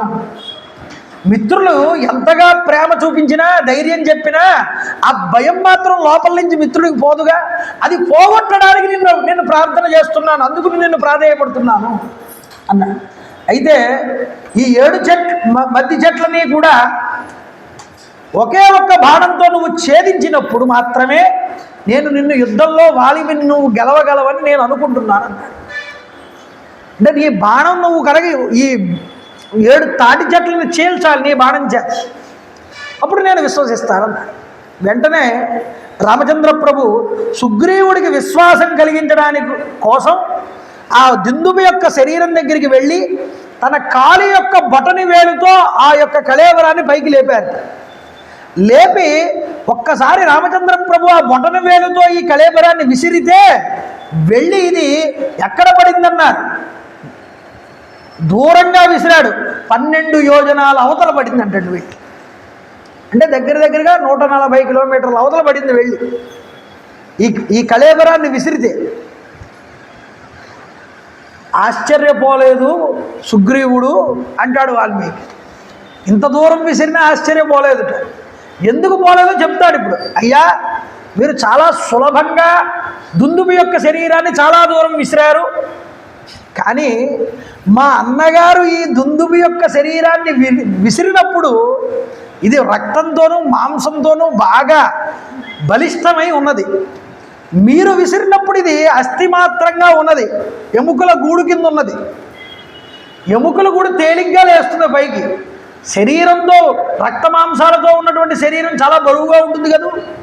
కాబట్టి వాలి విసిరినటువంటి దానికి మీరు ఇంత దూరం విసిరిన దానికి నేను పోల్చుకోలేకపోతున్నాను, నమ్మకం ఇంకా దృఢపడట్లేదు. అంటే మీ శక్తి సామర్థ్యాలని వాలి శక్తి సామర్థ్యాలు నాకు తెలియట్లేదు. కాబట్టి మీరు రెండవదైనటువంటి మద్ది చెట్లను కూడా కొడితే అప్పుడు నేను విశ్వసించగలను. సరేనయ్యా, తప్పకుండా కొడతాను, దాన్నే ఉంది. ఒక బాణం తీసుకున్నారండి రామచంద్ర ప్రభు. ఆకర్ణాంతము కూడా లాగి ధనుష్టంకారం చేశారట. ఈ ధనుష్టంకారం దిక్కులు పెక్కటిల్లాయట. ఒక్కసారి ఆకర్ణాంతము బాణాన్ని సంధించి విడిచిపెట్టేటప్పటికి విసృష్టో బలవత బాణ స్వర్ణ పరిష్కృత భిత్వా సాలాన్ గిరిప్రస్థ సప్తభూమిం నివేశ ప్రవిష్టశ్చ ముహూర్తేన దారాం భీత్వా మహాజన నిష్పత్య చ పునస్తూర్ణం స్వతూణీం ప్రవివేశ. ఎప్పుడైతే బాణాన్ని ఆకారణాంతము కూడా లాగి విడిచిపెట్టాడో రామచంద్ర ప్రభు 7 మధ్య చెట్లని చీల్చుకుని వెళ్ళిపోయిందిటండి. బాణం చీల్చుకుని వెళ్ళిపోయిన తర్వాత వెనకాల పర్వతం ఉన్నది, ఆ పర్వతాన్ని కూడా చీల్చుకుని వెళ్ళిపోయిందిట. వెళ్ళిపోయి భూమిలోకి వెళ్ళిందన్నారు. భూమిలోకి వెళ్ళిపోయి సప్తభూమి సప్తగిరీన్ సప్తపాలాన్ మహాబహూన్ మహాబలాన్ అంటే 7 లోకాల్లోకి కింద ఉన్నటువంటి పాతాళ లోకానికి వెళ్ళిపోయిందిట బాణం. వెళ్ళి డైరెక్ట్గా వెళ్ళిపోయి అక్కడ ఉన్నటువంటి రాక్షసులందరినీ సంహారం చేసిందిట. చేసి మళ్ళీ పాతాళ లోకంలో నుంచి పైకొచ్చి మళ్ళీ రామచంద్ర ప్రభు అక్షయబాణ తూణీరంలోకి వచ్చి చేరిపోయింది. చూసి ఆశ్చర్యపోయాడన్నారు సుగ్రీవుడు. ఆశ్చర్యపోయి నమస్కారం చేశాడు రామచంద్ర ప్రభువుకి, సాష్టాంగ నమస్కారం. ప్రభో సేంద్రానపి సురాన్ సర్వాన్ త్వం బాణై పురుషర్షభ. ఇంద్రుడు మొదలైనటువంటి సమస్త దేవతల్ని సైతం కూడా నువ్వు నీ యొక్క బాణ పరంపర చేత యుద్ధమునందు ఓడించగలిగినటువంటి సమర్థుడు అని నాకు అర్థమైంది. అప్పుడు నమ్మాడు. నమ్మి ఈ వాలిని గో లెక్క స్వామి, కాబట్టి మనం ఈరోజే వాలిని మనం సంహారం చేద్దాం అని అన్నట్ట. అయితే నాకు శోకము భయము మోహాలన్నీ తొలిగాయి, కాబట్టి సోదరుడి రూపంలో ఉన్నటువంటి శత్రువుగా ఉన్నటువంటి ఈ వాలిని నా యొక్క ప్రీతి కోసం నువ్వు సంహారం చేయమంటే తప్పకుండా అన్నారు రామచంద్ర ప్రభు. ఇక కిష్కిందకి వెళ్దామని కిష్కిందకి బయలుదేరారు. కిష్కిందకి బయలుదేరుతూ ఉండగా వెళ్ళి వాలిని చాలా గంభీరంగా పిలిచాడండి సుగ్రీవుడు. బయటకు వచ్చాడు వాలి. ఎరా నీ గురించే చూస్తున్నాను ఇన్నాళ్ళకి దొరికావు, నాకు ఎంత ధైర్యం ఉంటే నువ్వు నా దగ్గరకు వచ్చి నన్ను పిలుస్తావు యుద్ధానికి, ఇప్పుడే వస్తున్నానని వేగంగా దూకాడు వాలి. దూకి సుగ్రీవుడికి వాలికి భీకరంగా యుద్ధం జరిగిందండి. యుద్ధం జరుగుతుంటే రామచంద్ర ప్రభు బాణం పెట్టి కొడదామని ఒక చెట్ల పొదల దగ్గరికి వెళ్ళి నిల్చున్నాడు. లక్ష్మణస్వామి కూడా అక్కడే ఉన్నారు. బాణం తీసి ఎక్కుపెట్టి కొడదామనేటటువంటి లోపు ఇద్దరూ కూడా ఒకేలా కనిపించారు. ఎవరిని కొడదామా, కొడితే ఇందులో సుగ్రీవుడు ఎవరు? ఒకవేళ సుగ్రీవుడు కాకుండా కనుక వాలిని కొడితే ఇబ్బంది లేదు, కానీ వాలి కాకుండా సుగ్రీవుడిని కొడితే మిత్రద్రోహం అవుతుంది. ఆలోచనలో పడ్డాడు, కొట్టలేదు. ఈలోపు చెయ్యవలసినటువంటి సన్మానం అంతా చేశాడు వాలి సుగ్రీవుడికి. శరీరంలోంచి ఇంక ఓపికంతా అయిపోయింది. చితక బాధేస్తున్నాడు, నడుం మీద గుద్దుతున్నాడు, కాళ్ళతో గుచ్చుతున్నాడు. ఇలా జరుగుతూ ఉంటే నోట్లో నుంచి రక్తం బయటకు వచ్చింది. బాబోయ్ ఇంక నేను యుద్ధం చేయలేనని అక్కడి నుంచి పరిగెత్తుకుంటూ వచ్చాడు. వచ్చిన తర్వాత రామచంద్ర ప్రభు అక్కడే కూర్చున్నారు. నమస్కారం చేసి రామచంద్ర ప్రభువుకి, అయ్యా మీరు కనుక నా అన్నగారిని నేను చంపను అని ఒక్క మాట చెప్పి ఉంటే నాకు ఇన్ని దెబ్బలు పడకపోదును కదా. మీ అన్నయ్య జోలికి నేను రానయ్యా, అతను చాలా బలవంతుడు అని ఒక మాట మీరు అని ఉంటే నాకు ఇంత ఇబ్బంది కలగకపోదును కదా. నన్ను శత్రువు చేతిలో చావు దెబ్బలు తిన్నట్లుగా చేశారు ఆఖరికి మీరు. నేను వాలిని చంపను అని కనుక మీరు అప్పుడే చెప్పి ఉంటే వాస్తవం ఇన్ని ఇక్కట్లు నాకు వచ్చేవి కాదు కదా, నేనే యుద్ధానికి వెళ్ళకుండా ఉండేవాడిని అని ఏడుస్తూ ఉంటే, బాధపడుతూ దెబ్బలు చూసుకుని రామచంద్ర ప్రభు వారు అన్నారట, కోప్పడవోకవయ్యా సుగ్రీవా, మాట్లాడకండి ఆయన. అయ్యా వాలంటీర్స్ ఎవరైనా ఉంటే ఎవరు మాట్లాడకుండా చూస్తే నేను ప్రవచనం బాగా చెప్పగలను, లేదంటే చెప్పొద్దండి మీరు వెళ్ళిపోండి అంటే నేను నమస్కారం పెట్టి శాంతి మంత్రం చెప్పి వెళ్ళిపోతాను, నాకేం ఇబ్బంది లేదు. ఎందుకు నన్ను ఇబ్బంది పెడతారు ఇక్కడ కూర్చోబెట్టి? చక్కగా వినేవాళ్ళకి ఇబ్బంది కదా, వినేవాళ్ళు చాలా శ్రద్ధగా వింటున్నారు, వాళ్ళ తపస్సును భంగం చేసినట్లు లెక్క. మారీచి సుబాహులు ఎక్కడో లేరు, ఇక్కడే వస్తున్నారు మనకు అడ్డంగా. కాబట్టి కాస్త శ్రద్ధగా వినండి, చెప్పే రామకథని చెప్పేవాడు ఇంకా ఆతృతతో చెప్పాలనే ఉద్దేశంతో మీరు వినాలి తప్ప, లేకపోతే వీళ్ళు ఏదో నాకు ఇస్తారనే ఉద్దేశంతో నేను చెప్పేది కాదు ఇది. ఇప్పుడు కాస్త ఎదుటివాడి తపస్సుకి మనం భంగం చేయకూడదు. సెల్ ఫోన్ వచ్చినా దూరంగా వెళ్ళి వెనకాల మాట్లాడుకోండి, ఇక్కడ ఇబ్బంది పెట్టకండి పక్కన వాడిని. పాపం రామకృష్ణ గారు చాలా ఇబ్బంది పడుతున్నారు, ఇందాక నుంచి నేను చూస్తున్నాను ఆయన ఎంత ఇబ్బంది పడుతున్నారు పక్కన వాళ్ళందరూ మాట్లాడుకుంటూ ఉంటే.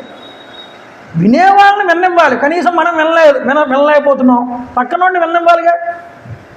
కాబట్టి కాస్త ఆలోచన ఉండాలి, దృక్పథం ఉండాలి, ఆ విషయంలో నేర్చుకోవాలి. ఎన్ని రోజులు మనం అందరి చేత చెప్పించుకుంటాం, మనం ఒకరికి చెప్పే స్థితిలో ఉండాలి. కాబట్టి ఆలోచించుకోండి. కాబట్టి ఇక్కడ అది చెప్తున్నాడు రామచంద్ర ప్రభు అంటున్నారు, ఆయన క్రోధాన్ని విడిచిపెట్టు.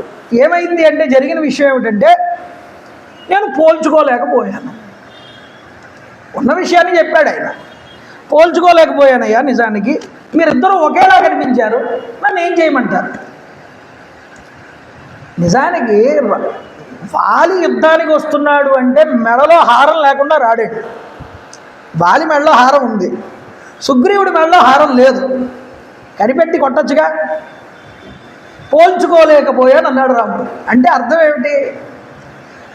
మనుష్యురీత్యా ఎక్కడైనా మానవత్వంలో పోల్చుకోలేకపోవడం మానవ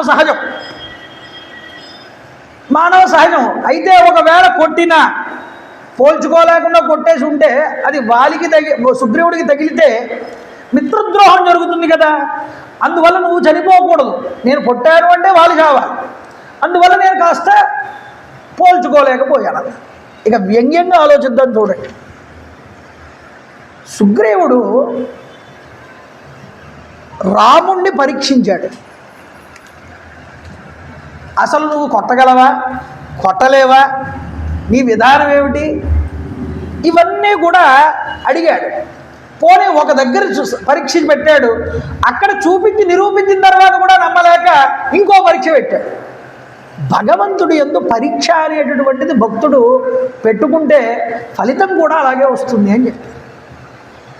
కలడందురు దీనులయడ, కలడందురు సకల జీవ కణముల పాలం, కలడందురు అన్ని దిశలను, కలడు కలండనడువాడు కలడో లేడో, అసలు ఉన్నాడా లేడో అంటే ఒక సందేహం ఉంది గజేంద్రుడికి. అసలు ఎవడైనా వస్తాడా, నన్ను రక్షిస్తాడా అంటే కాస్త ఓపిక ఉంటే ఒంట్లో, ఆ ఓపిక ఉన్నంత వరకు వాడి ప్రయత్నం వాడు చేస్తాడండి. ఓపిక అంతా అయిపోయిన తర్వాత భగవంతుడిని పట్టుకుంటాడు. ఆ పట్టుకున్నది కూడా పూర్తి నమ్మకంతో పట్టుకోడు. అక్కడ వస్తుంది ప్రాబ్లం అంతా. నేను నా వల్ల అవ్వట్లేదు అంటే ఇంకెవరి వల్ల కూడా అవ్వట్లేదు అన్నప్పుడు, అంతమంది ఏనుగులు ఉన్నారు గట్ల మీద, ఒకడైనా వచ్చి ఒక ఏనుగైనా వచ్చి రక్షించచ్చుగా. పోనీ వాళ్ళ వల్ల అవ్వట్లేదు, ఇతని వల్ల అవ్వట్లేదన్న స్థితిలో ఉన్నప్పుడు ఇంక పరమేశ్వరుడే భారం అనుకున్నప్పుడు పరమేశ్వరుడు మీద పూర్తిగా భారం విడిచిపెట్టాలి. అసలు కలడు అనుకున్నవాడు అసలు దేవుడు ఉన్నాడా లేడా, ఇదో సందేహం మళ్ళీ మనకి. ఇన్ని పూజలు చేస్తున్నాం కానివ్వండి, ఇన్ని ప్రవచనాలు వింటున్నాం కానివ్వండి, నాకేమీ సరిగ్గా ఏం బాగోట్లేదండి అంటాడు. ఒక్కొక్కడు వచ్చి నా దగ్గర చాలా ఆశ్చర్యంగా మాట్లాడతాడు. నిన్నొక్కడనే చూడడానికి ఉన్నాడా భగవంతుడు? అయితే నువ్వు ఆ నమ్మకాన్ని, విశ్వాసాన్ని పరిపూర్ణంగా ఉంచు. ఉన్న రోజులు తప్పకుండా నీకు అనుగ్రహం ఇస్తాడు పరమాత్మ. మనకు ఆ నమ్మకం లేదు. ఆ నమ్మకం లేనప్పుడు ఏం చేస్తాడు? ఆ పరీక్ష ఉంటుంది, కాస్త ఆ పరీక్షకి నిలబడగలగాలి. లావొక్కింతయు లేదు, ధైర్యము విలోలంబయ్యే, ప్రాణముల్ ఠావులు దప్పే, మూర్ఛ వచ్చే శ్రవంభయ్యేడిన్, నీవే తప్ప ఇతప్పరం మెరుగా, మన్నింపదగున్ దీనునిన్, రావే ఈశ్వర కావవే వరద, సంరక్షింపు భద్రాత్మక అన్నాడు. అంటే నీవే తప్ప ఇతప్పరం మెరుగా, ఇక నువ్వు తప్ప నాకు ఇంకొకడు లేడు రక్షించేవాడు, కాబట్టి నువ్వు తప్ప కుయ్యాలించి అన్నాడు గొప్పగా పోతరామాచుడు వారు. అంటే ఇక మాట కూడా నోట్ల నుంచి పైకి రావట్లేదు, మూలిగాట. అయ్యా ఇంక నాకు ఇంక ఓపిక అయిపోయింది, ఇంక విడిచిపెట్టేస్తున్నాను ప్రాణం, నువ్వు వచ్చి రక్షించుకుంటావా, రక్షించుకోని భక్తుణ్ణి, లేకపోతే లేదా. ఎక్కడ ఇన్ని మాటలు మాట్లాడిన గజేంద్రుడి మాటలు ఏమీ వినిపించలేదు. అలా వైకుంఠపురంబులో నగరిలో ఆమూల సౌదంబుదాపల మనవంతర ప్రాంతేందు కాంతోపలోత్పల పర్యంకర మా వినోదియకు ఆపన్న ప్రసన్నుండు విహ్వల నాగేంద్రము పాహి పాహి అన కుయ్యాలించి సంబ్రహ్మయున్. కుయ్యాలించాడు అంటే అప్పుడు ఇంకా మూలిగాట. ఆ మూలుగు వినిపించిందంటే ఎక్కడికి? వైకుంఠానికి. ఇప్పటిదాకా ప్రార్థన చేసింది ఏమీ వినిపించలేదు, కుయ్యని అన్న మాట ఒక్కడే వినిపించిందన్నారు. అంటే ఇంక అయ్యా ఇంక అయిపోయింది నా సర్వీస్, ఇంక నా చేతుల్లో అయితే ఏమీ లేదు, ఇక నువ్వే నన్ను కాపాడాలన్నా, పాలలో ముంచాలన్నా నీళ్ళల్లో ముంచాలన్నా నువ్వే, నీదే అనుగ్రహ భారం. అలా వదిలిపెడితే అప్పుడు ఆయన వచ్చాడు. అక్కడికి వినిపించింది. నీ శబ్దం ఇక్కడ కాదు మాట్లాడాల్సింది, హృదయే, నీ లోపల్లో ఉన్నటువంటి అంతరాళంలో ఉన్నటువంటి లోకంబులు లోకేశులు లోకస్తులు తెగిన తుది అలోకంబకు పెంజీకటికెవ్వడు ఏకాకృతి వెలుగు అతన్ని నేసేవింతున్నంటాడు. అంటే లోకంబులు లోకేశులు లోకస్తులు తెగిపోయి అవతల వైపు ఇంకా చీకటి తప్పేముండదుట. ఆ చీకటికి కూడా అవతల వైపు ప్రకాశవంతమైనటువంటి వెలుగుతో పరమేశ్వరుడు స్వయం ప్రకాశ జ్యోతితో వెలుగుతున్నాడే. అలాంటి లోకాలు లోకంబులు లోకేశులు లోకస్తులు అందరూ కూడా ఇక్కడున్నారు, మన శరీరంలో ఉన్నారు. ఇక్కడే కదా మొత్తం అంతా ఉన్నది, ఆపరేట్ అవుతుంది. నువ్వు బయట చూసిన దృశ్యాలన్నీ ఇక్కడే ఉన్నాయి. నువ్వు కళ్ళు మూసుకుని నిద్రలోకి వెళ్ళావు, ఏమీ ఉండవు. మళ్ళీ నిద్రలో తెరవగానే కళ్ళు అన్నీ ఇక్కడికి వస్తున్నాయి. ఎక్కడికి వస్తున్నాయి? నీలోకి వస్తున్నాయి. ఇవన్నీ కూడా తీసేస్తే చీకటి తప్ప జ్ఞానమునందు ఇంకేమీ మనకి ప్రకాశించదు. ఎంతో సాధన చేసిన తర్వాత చెయ్యగా చెయ్యగా చెయ్యగా ఒక్క జ్వాల మెరుపు వస్తుందిట. ఆ మెరుపుగా ప్రకాశించేవాడు ఉన్నాడే, ఆయన నన్ను రక్షించాలి, ఆయన నీ హృదయాంతరాళాలలో ఉన్నాడయ్యా, నిద్రావస్థలో ఆయన్ని లేపు. ఎలా లేపుతావు? భగవద్భక్తి అనేటటువంటి దానితో లేపాలి. అదవుతుందండి. భగవద్భక్తి అంటే ఏమిటి? భగవత్ కథని వింటున్నప్పుడు నీకు పక్కన ఏం జరుగుతుందో నీకు తెలియకూడదు. ఆ స్థాయి రావాలి. అప్పుడు నిజంగా నీకు భక్తి తత్పరత వచ్చినట్టు లెక్క. కాబట్టి ఆ స్థాయికి మనం చేరుకోవాలి. కాబట్టి ఏమిటి అంటే ఇక్కడ ఈ విధమైనటువంటి స్థాయిలోకి రాలేక పరీక్షలు పెట్టాడు పరమాత్మని. పరీక్షలు పెట్టాడు కాబట్టి కష్టాలను అనుభవించక తప్పదు.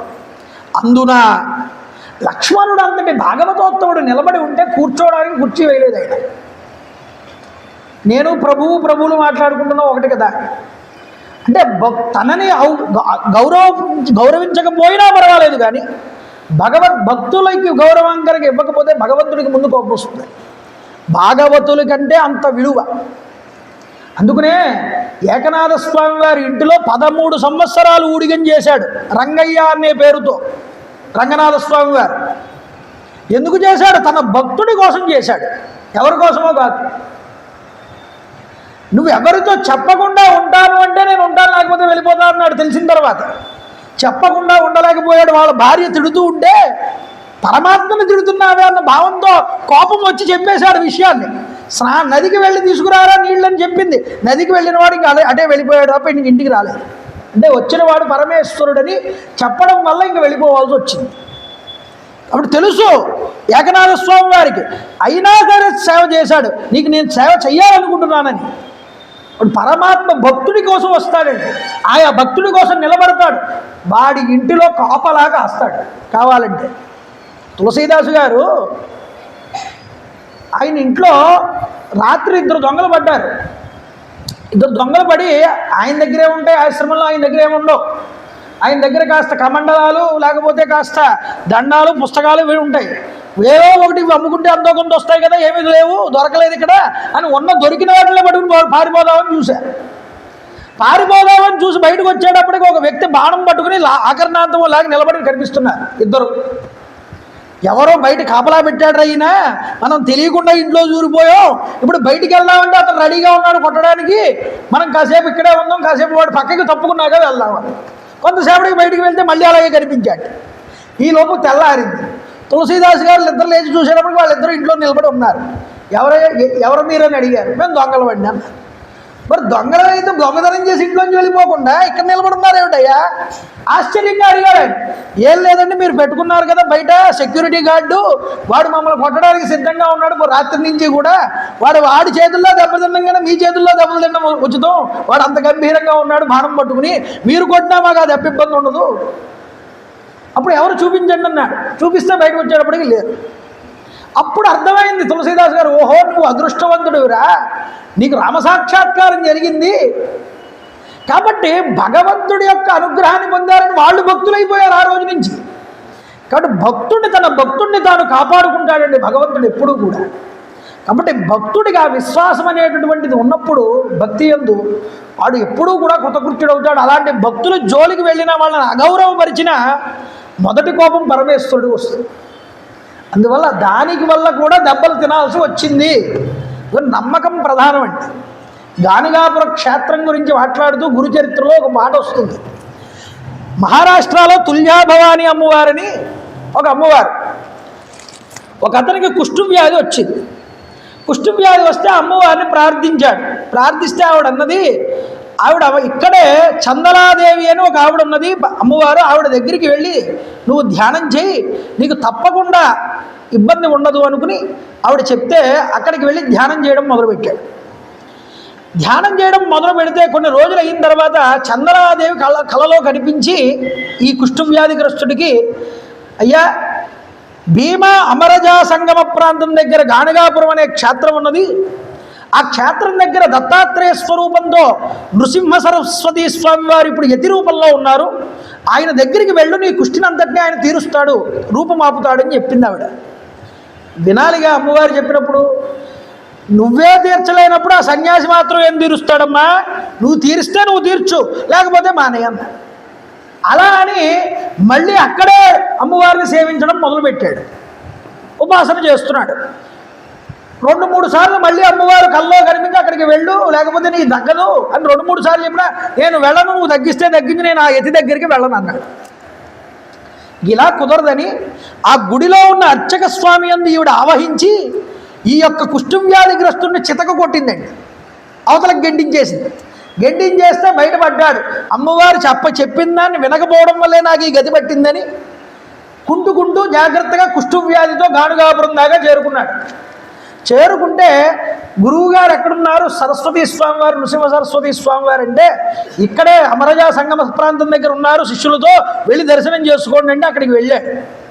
చూశారు సరస్వతి స్వామివారు, సాక్షాత్తు అపర దత్తాత్రేయులు వారు. ఏమయ్యా నువ్వు అమ్మవారి భక్తుడివి, ఇలా వచ్చావేమిటన్నారు. అయ్యా అమ్మవారు మీ దగ్గరికి పంపించింది దేనికి, కుష్ఠవ్యాధి తగ్గింది. నువ్వు అమ్మవారు ఉపాసకుడివి, నేను నీకు తగ్గించడం ఏమిటయ్యా, నువ్వు అమ్మవారే తగ్గిస్తుంది నీకు, నేను నా దాకా రావడం ఎందుకన్నాడు ఆయన. అలా కాదు స్వామి, బుద్ధి మందగించింది, నన్ను క్షమించండి, నేను చాలా తప్పు చేశానని పాదాల మీద పడితే అప్పుడు అన్నారు ఆయన, అదిగో ఆ నదీ సంగమంలోకి వెళ్ళి స్నానం చేసి ఆ అశ్వత్థ వృక్షానికి ప్రదక్షిణ చేయి, ఆ మేడి వృక్షానికి ప్రదక్షిణ చేయి, మేడి వృక్షానికి ప్రదక్షిణ చేసి రా ఇలాగా అని చెప్పారు. చెప్తే అలాగే వెంటనే వెళ్ళి స్నానం చేశాడు. ఈ కట్టుకున్న బట్టలన్నీ తీసి పాడే, మా శిష్యులు కొత్త వస్త్రాలు ఇస్తారో అవి ధరించన్నాడు. ఆ బట్టలన్నీ తీసి పక్కన పాడేశాడు, స్నానం చేశాడు, ఆ కొత్త బట్టలు ధరించాడు. ఆ చెట్టుకు ప్రదక్షిణం చేసి వచ్చేటప్పటికి కుష్ఠవ్యాధి అంతా కూడా తగ్గిపోయింది. ఈ పాత బట్టలు ఎక్కడైతే పాడేశాడో ఆ భూమి అంతా ఊసరక్షేత్రం అయిపోయింది. అయితే కాలి పిక్క దగ్గర మాత్రం ఇంత మచ్చ కుష్ఠవ్యాధి ఇంకా ఉన్నది. అయ్యా మొత్తం శరీరం అంతా కుష్ఠవ్యాధి పోయింది, ఈ పిక్క దగ్గర మాత్రం ఇంత వ్యాధి ఉన్నది ఇంకా అన్నాడు. అది నేను తీసినటువంటి పెట్టిన మచ్చ కాదురా నాయన, నీకు నా మీద నేను ఇంకా ఈ యొక్క వ్యాధిని తీరుస్తానో లేదో అనేటటువంటి నీకు ఆ అనుమానం ఉన్నదే మనసులో, ఆ అనుమానమే ఆ మచ్చ కింద ఉంది ఇంకా అన్నాడే. అయ్యో క్షమించండి స్వామి, ఓ పంచే నన్ను బాగా కీర్తించు, శ్లోకాలతో నన్ను పొగుడు, నన్ను ప్రార్థన చేయి, స్తోత్రం చేయి, నువ్వు నీకు తప్పకుండా తగ్గుతుందన్నాడు ఆయన. ఏమీ చదువుకోలేను వాడిని, నాకు నోట్లో మాట్లాడటం తప్ప రాయడం కానీ చూసి చదవడం కూడా రాదు, ఇలాంటి వాడిని నేను స్తోత్రం ఏం చేస్తాను స్వామి మిమ్మల్ని అంటే, ఏమీ లేదయ్యా రా అని చెప్పి ఇంత భస్మం తీసి నోట్లో వేస్తే వెంటనే వాడు మహాపండితుడై స్వామివారిని ప్రార్థన చేశాడు, స్తోత్రం చేశాడు. గురుచరిత్రలో స్తోత్రం కూడా ఉంది ఇప్పటికి. అప్పుడు గుర్తుపెట్టుకోండి, ఎక్కడ భగవంతుడి మీద పరిపూర్ణ విశ్వాసం ఉందో ఫలితం కూడా పరిపూర్ణంగా వస్తుంది. లేదా ఆ విశ్వాసం కనుమరుగై కొన్ని రోజులు శివాలయానికి వెళ్ళడం, కొన్ని రోజులు విష్ణువాలయానికి వెళ్ళడం, కొన్ని రోజులు ఆంజనేయ స్వామి గుడికి వెళ్ళమన్నారండి, వీళ్ళిద్దరు కదా అవ్వకపోతే పని అని వాళ్ళ దగ్గరికి వెళ్ళడం. ఏ దేవత నిన్ను అనుగ్రహించరు. పరిపూర్ణంగా ఒక భక్తుడిగా ఒక దైవాన్ని నమ్మినప్పుడు పరిపూర్ణ విశ్వాసం ఉంచు. వేరే గుళ్ళకి వెళ్ళొద్దని కాదు, వెళ్ళు, అక్కడికి వెళ్ళినా నీ దైవం పరమదైవం ఎవరైతే ఉన్నారో వారినే తలుచుకో మనసులో, అయ్యా నన్ను అనుగ్రహించు. అలా అన్నిటి యందు కూడా పరమాత్మ తత్వాన్ని ఏకంగా దర్శనం చేస్తూ పరిపూర్ణ విశ్వాసాన్ని భగవంతుడి మీద పెట్టిన రోజున నువ్వు అనుకున్నది తప్పకుండా జరిగి తీరుతుంది. నీకు గ్రహాలక్కర్లేదు, విగ్రహాలక్కర్లేదు, లేకపోతే ఈ యొక్క జాతక చక్రాలక్కర్లేదు. నీ మనసులోనే ఉన్నాడు. ఆయన్ని తట్టి లేపడం రావాలి. ఆ పరమ విశ్వాసం, భక్తి ఎప్పుడైతే మనసులో దృఢంగా కుదురుతాయో అప్పుడు నీకు పరమేశ్వరుడితో డైరెక్ట్ కాంటాక్ట్ అవుతావు. అంటే ఏమిటి? డైరెక్ట్గా ఆయనతో ఉండేటటువంటి సాంగత్యం వల్ల నీకు వేరే వాళ్ళ ద్వారా వెళ్ళి నువ్వు ఆయనతో అప్లికేషన్ పెట్టుకుని పరమేశ్వరుడి ద్వారా వెళ్ళక్కర్లేదు, ఇంకా డైరెక్ట్ మాట. కాబట్టి ఇది రావాలి, భగవంతుడితో భక్తి అనుసంధానం అనేటటువంటిది రావాలి. ఇది ఎలా వస్తుంది?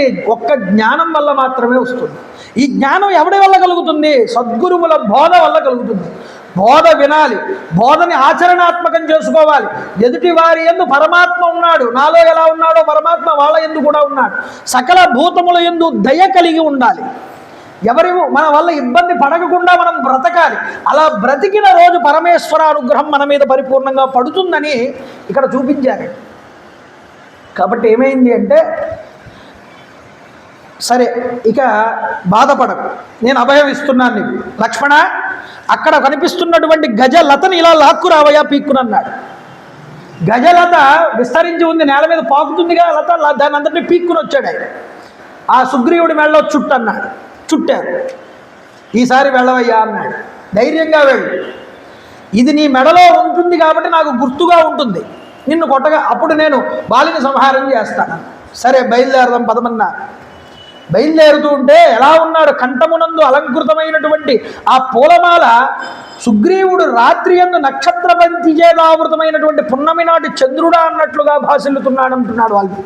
అంటే సుగ్రీవ, ఆ మాటలోనే ఉందండి అర్థం. సు అంటే మంచి, గ్రీవ కంఠము కలిగిన వాడు, మంచి కంఠం కలిగిన వాడు, మంచి మాట వాక్కు కలిగిన వాడు సుగ్రీవుడు. మనం ఒకరిని పోల్చి సుగ్రీవుడు అన్నామంటే వాడు బాగా మాట్లాడగలవాడు, కంఠమునందు మంచి సరస్వతి పలికేటటువంటి వాడు, వాడు సుగ్రీవుడు. కాబట్టి సుగ్రీవుడికి ఇప్పుడు మెడలో ఏమొచ్చింది? పూలమాల వచ్చింది, అలంకృతమైంది. ఎందుకు అలంకృతమైంది? వాడు మంచి మాటలు మాట్లాడేవాడు కాబట్టి వాడి మెడలోకి మంచి మాల వచ్చి చేసి. ప్రవచనం చెప్పిన వాడికి మెడలో మాల ఎందుకండి? మెడలో ఈ మాల వేయడం ఎందుకు? వాడు మాట్లాడేది భగవత్ సంబంధమైన విషయం కాబట్టి ఇది వేసిన కాదు, భగవంతుడి మాల ఈ కంఠానికి. ఈ భగవద్ వాక్యం పలికేటటువంటి కంఠానికి భగవంతుడికి వేసిన మాల కింద లెక్క, కానీ మాకు వేసిన మాల కింద లెక్క కాదు. సుగ్రీవ అనే పదానికి ఆ అర్థాన్ని చూపిస్తూ ఈ యొక్క మెడలో ఈ మాలని ఎవరి చేత వేయించాడు? లక్ష్మణుడి చేత వేయించాడు. ఎవడి యందు దోషం ఆపాదించబడిందో చేశావో అతని చేత నీకు సత్కారం జరుగుతోంది ఇక్కడ. అంటే నిన్ను ఒక భక్తుడిని నువ్వు ఇబ్బంది పెట్టావు, నిన్ను ఉద్ధరించాలి అంటే భగవంతుడు నిన్ను ఉద్ధరించలేడు. ఎవడు ఉద్ధరించాలి? భక్తుడే ఉద్ధరించాలి. కాబట్టి ఆ భక్తుడి చేత సత్కారం చేయించాడు. చేయించి తీసుకువెళ్తున్నారు. వెళ్తూ ఉంటే ఒక చక్కనైనటువంటి ఆశ్రమం ఒకటి కనిపించింది. రామచంద్ర ప్రభు అన్నారు, మంచి వృక్షముల చేత, శాఖల చేత, అరటి చెట్ల చేత నిండిపోయి ఉన్నటువంటి మంచి గుబురుగా ఉన్నటువంటి వనంలో ఈ ఆశ్రమం చాలా చూడచక్కగా కనిపిస్తోందయ్యా సుగ్రీవ, ఈ ఆశ్రమం ఎవరిది అని అడిగాడు. అప్పుడు సుగ్రీవుడు చెప్పాడు, అయ్యా రామచంద్ర ప్రభో, పూర్వం సప్తజనులు అనేటటువంటి ఋషులు ఇక్కడ తపస్సు చేసేవారు. వాళ్ళు వాళ్ళ తపప్రభావం చేత ఊర్ధ్వలోకాలకి వెళ్ళారు, బ్రహ్మలోకానికి. అలా వెళ్ళిపోతూ వాళ్ళ తపశ్శక్తి చేత ఈ ఆశ్రమాన్ని తన యొక్క తపశ్శక్తితో రక్షిస్తూ ఉన్నారు ఇప్పటిదాకా. ఇందులో ఎవరు సామాన్య జనులు ఇందులోకి ప్రవేశించలేరు, అంతటి శక్తివంతులు ఈ సప్తజనులు. వాళ్ళకి ఒక్కసారి నమస్కారం చేయరామా, నీకు తప్పకుండా చిరకాలంలోనే శుభం జరుగుతుంది అని సుగ్రీవుడు రామచంద్ర ప్రభు ఇద్దరూ కూడా సప్తజనులకి నమస్కారం చేశారు. ఆశ్రమానికి నమస్కారం చేసి ముందరికి వెళ్ళారండి. వెళ్తూ ఉండగా కిష్కిందా ద్వారం దగ్గరికి వచ్చాడు. వచ్చి మళ్ళీ వాలిని, ఒరే వాలి రా యుద్ధానికి అన్నాడు. కూర్చున్నాడు. పక్కన తార ఉన్నది. వాలి రామాయణంలో తార, మహాభారతంలో ద్రౌపది ఒకే సమానమైనటువంటి వాళ్ళు. ద్రౌపది చెప్పినటువంటి ఒక మాటని ధర్మరాజు శిరసా పాటించేవాడే. ధర్మరాజే కాదు, పాండవులు 5గురు పాటించేవారు. ఎందుకంటే ఆవిడ చాలా లోతుగా ఆలోచించే సమాధానం చేస్తుంది, భవిష్యత్తును దృష్టిలో పెట్టుకుని మాట్లాడుతుంది ఏది మాట్లాడి. కాబట్టి ఆవిడ మాటకి అందరూ విలువిస్తారు. ఇక్కడ తార కూడా అంత గొప్పగా మాట్లాడుతుంది, కానీ వాలి ఆ విలువ ఇవ్వలేదు. ఇవ్వకపోవడం వల్ల ఏమైంది అంటే మడిసిపోయాడు. భార్య కదా, అది నాకు చెప్పేదేమిటి, చాలామంది పురుషులకు ఉంటుందండి. నిజానికి నువ్వు అంత గొప్పవాడివేం కాదు, అన్నీ నీకే తెలుసు నువ్వు అనుకోకూడదు. అంటే నువ్వు అనుకోకూడదు అంటే నాలాంటి వాడు అనుకోకూడదు అని. ఎందుకు అనుకోకూడదు అంటే ఏ పని చేసినా పక్కన భార్యని కూడా సంప్రదించాలి. ఏమో ఆవిడికి ఏ ఆలోచన వచ్చిందో, ఏ విధంగా చెప్తుందో, ఇలా చేయొచ్చండి లేదా ఇలా చేయకుండా ఇలా చేస్తే ఎలా బాగుంటుందండి అని చెప్తుందిగా. అసలు ముందు నువ్వు వినడానికే సిద్ధంగా రాకపోతే, నువ్వు ఆపదలోకి వెళ్తున్నావు, నువ్వు చేసే పని మంచిది కాదు, ఎవరి దగ్గర అప్పిస్తున్నావు, నువ్వు పోని ఇస్తున్నావంటే అది మంచిదా కాదా, కనీసం ముందు నీ భార్యకో మాట చెప్పి ఏ తప్పైంది. వాడు తర్వాత మోసం చేసిన తర్వాత నేను మోసపోయాను అంటే ఆవిడ మాత్రం ఏం చేయగలదు. ఏమంటే మనకి చాలా అప్పులు ఉంటాయి, మన పిల్లలు ఇంకా చదువుకుంటున్నారు, వాళ్ళు ఉన్నత విద్యలోకి వెళ్తారు. మీరు ఆలోచించండి, ఇప్పుడు ఈ సమయంలో ఇంత అప్పు, మీరే అప్పు చేసి ఇంకొకరికి అప్పు ఇవ్వడం అనేటటువంటిది భావ్యమా? ఏదో మంచి మాట చెప్తుందిగా పక్కన భార్య. ఏ పని చేసినా ముందు భార్యకి చెప్పి చేయడం నేర్చుకున్నారనుకోండి, ఇద్దరి ఆలోచనల్లో ఏదో ఒకటి మనకి అవును మనం చేసేది తప్పు కదా, లేదా మనం చేసేది మంచిదైతే తను మంచిదని చెప్తోంది కదా అని అర్థమవుతుంది ఒక విషయం. నీకంటూ ఒక మాట వినడానికి అవకాశమే నువ్వు ఎదుటి వాళ్ళకి ఇవ్వకపోతే అది నీకు చాలా ఇబ్బందికరం అవుతుంది తర్వాత. వాడు భార్యాభర్తల యందు ఆ అన్యోన్యత, ఆ అభిప్రాయ భేదాలు లేకుండా ఉండగలగడం అనేటటువంటిది ఉన్నదే, అది చాలా గొప్ప విషయం. కాబట్టి తార అంత గొప్పగా మాట్లాడుతుందండి ఇక్కడ. ఏమయ్యా వాలి, జాగ్రత్తగా ఆలోచించు, ఇందాకనే నీ చేతిలో చావు దెబ్బలన్నీ తిన్నాడు సుగ్రీవుడు, ఈ లోపం ఇంకా వెళ్ళి ఇప్పుడే వెళ్ళినట్టున్నది, వెంటనే వచ్చి మళ్ళీ నిన్ను యుద్ధానికి పిలుస్తున్నాడంటే ఇది ఏదో ఆలోచించవలసినటువంటి విషయం. ఎంత బాగా ఆలోచించిందో చూడండి తార. ఎందుకంటే ఆవిడ పరమ పతివ్రతల్లో తార కూడా ఒకటే. ఆవిడకి ఆ స్థానం ఇచ్చారు. నిజానికి ఎందుకు ఇచ్చారన్నది రేపన్న రోజు మనం మాట్లాడుకుందాం. అయితే తార అంత గొప్పది. ఆవిడ అంటున్నది, సుగ్రీవుడు ఇప్పుడే వెళ్ళిన వాడు యుద్ధం నుంచి మళ్ళీ వచ్చాడు నీ చేతిలో ఓడిపోయి. మరి అంటే అతడు ఏదైనా ఒక పని చేస్తున్నాడు అంటే దాని వెనకాల ఏదో ఒక ఖచ్చితమైనటువంటి ప్లాన్ లేకపోతే, సహాయం లేకపోతే అతడు ఏ పని చేయడు. అతని స్వభావం నాకు బాగా తెలుసు. అతడు ఏదో గట్టి బలాన్ని వెనకాల పెట్టుకుని ఈరోజు నిన్ను పిలుస్తున్నాడు, యుద్ధానికి నిన్ను కవ్విస్తున్నాడు. ఓ మహారాజా, నాకు అంగదుడి వల్ల కొన్ని విషయాలు తెలిసాయి, గూఢాచారుల వల్ల. ఏమిటి? అంగదుడు చెప్పాడు, మన గూఢాచారులు కొంతమంది చూశారటమ్మా, ఇద్దరు వ్యక్తులు బలిష్ఠులై ఉన్నారు, ధనుర్బాణాలు ధరించున్నారు, వాళ్ళు సుగ్రీవుడితో మైత్రీ బంధాన్ని ఏర్పాటు చేసుకున్నారు. ఆయన పేరు రాముడుట, అతడి తమ్ముడి పేరు లక్ష్మణుడుట. వీళ్ళిద్దరూ కూడా సీతమ్మ తల్లిని పోగొట్టుకుని అతని భార్యని వెతుకుతూ వస్తూ ఇతనితో స్నేహం చేశారని చారుల ద్వారా నేను తెలుసుకున్నానని చెప్పాడు నాకు. కాబట్టి రాముడి యొక్క అండ ఈరోజు సుగ్రీవుడికి ఉన్నది. ఆ రాముడు నిన్ను శిక్షిస్తాడు, నువ్వు జాగ్రత్తగా ఉండవయ్యా. ఎందుకంటే సుగ్రీవుడు సహజంగా చాలా తెలివైనటువంటి వాడు, చాలా తెలివైన వాడు, కార్యశూరుడు, వ్యక్తుల యొక్క శౌర్య పరాక్రమాలని గుణగణాలని బాగా అంచనా వేయగలిగినటువంటి వాడు. శత్రువు మామూలు వాడు కాదు అన్నప్పుడు వాడి ప్లానింగ్లో వాడు వస్తాడు, అంతటి గొప్పవాడు. కాబట్టి నాయన ఓ వాలి, అందువల్ల అంగదుడు చెప్పినటువంటి విషయాన్ని దృష్టిలో పెట్టుకో అని చెప్పాడు. ఆ నిజానికి రాముడి గురించి కూడా కొన్ని విషయాలు నేను విని ఉన్నాను అంగదుడి ద్వారా. ఏమిటి? ఆ ప్రభువు జ్ఞానస్వరూపుడు, రామచంద్ర ప్రభు.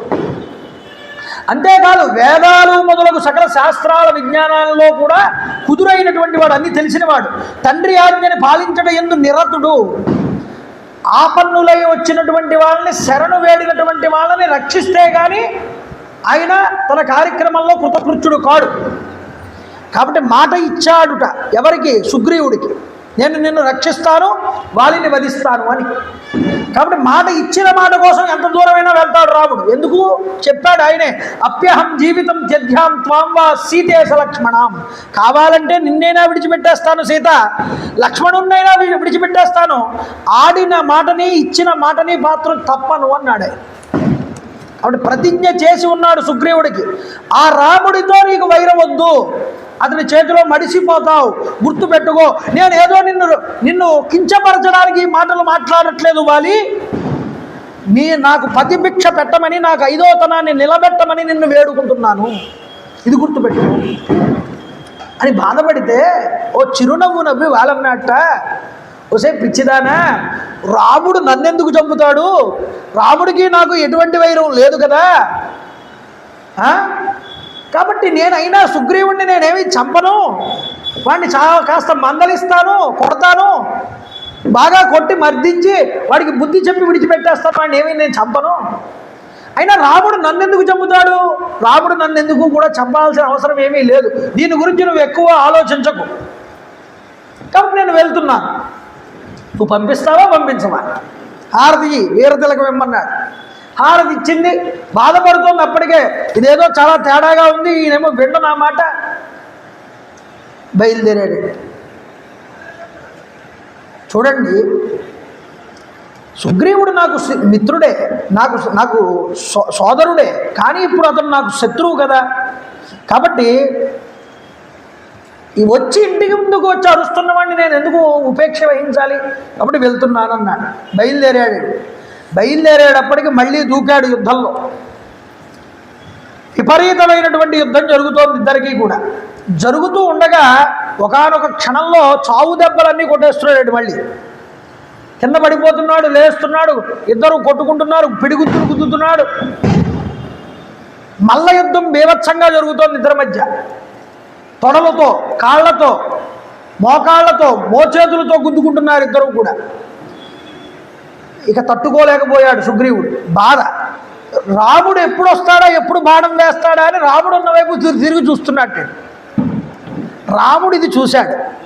చూసి ఓహో ఇంకా నన్ను బాణం వేయడానికి నా ఓపిక అయిపోయింది, బాణం వేయమంటున్నాడు సుగ్రీవుడు అనే స్థాయిలోకి వచ్చేసాడు అనుకుని, అప్పుడు రామచంద్ర ప్రభు వెంటనే ఆకర్ణాంతము కూడా బాణాన్ని లాగారట వెనక్కి. ఆకర్ణాంతము కూడా బాణాన్ని లాగి ఎలాగా చెప్తున్నారు చూడండి.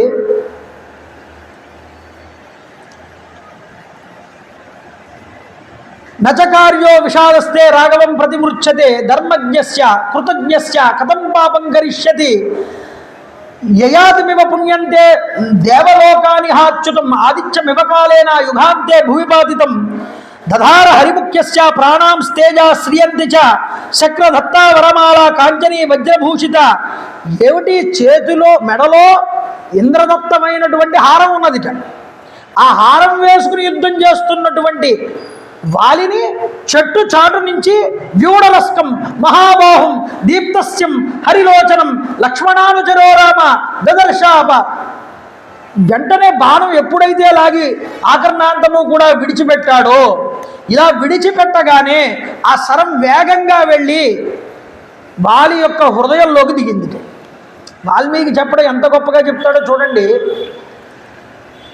వెనక నుంచి కొట్టాడు రాముడు వాలిని అని ఒక మాట ఉన్నది. మామూలుగా మాటలు అందరూ మాట్లాడుకునేటటువంటి మాట. వెనక నుంచి కొడితే హృదయంలో నుంచి బాణం ఎందుకు దిగుతుందండి? ముందర నుంచే కొట్టాడు, కానీ కనిపించకుండా కొట్టాడు. ఎలాగా? చెట్లు పొద పక్కన నిలబడి కొట్టాడు. ఎందుకని అంటే మనకి వాలే ప్రశ్నిస్తాడు రామచంద్ర ప్రభువుని చాలా ప్రశ్నలు. అదే కింద పడిపోయాడు, వెంటనే బాణం తగిలి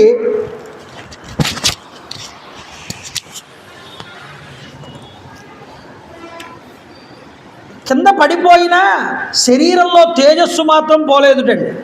ఇక్కడ చెప్తున్నారు, నిశితమైనటువంటి బాణం ఎప్పుడైతే గుచ్చుకున్నదో తేజోవంతుడైనటువంటి యయాతిలాగా ఉన్నాడు. ఊర్ధ్వలోకం నుంచి కింద పడిపోయిన యయాతి ఎలా పడిపోయాడో అలా పడిపోయాట. నేల మీద పడిపోయినా తేజస్సు తరగలేదుట. వాళ్ళు ప్రాణాలన్నీ కూడా అన్ను పట్టుకున్నట్ట.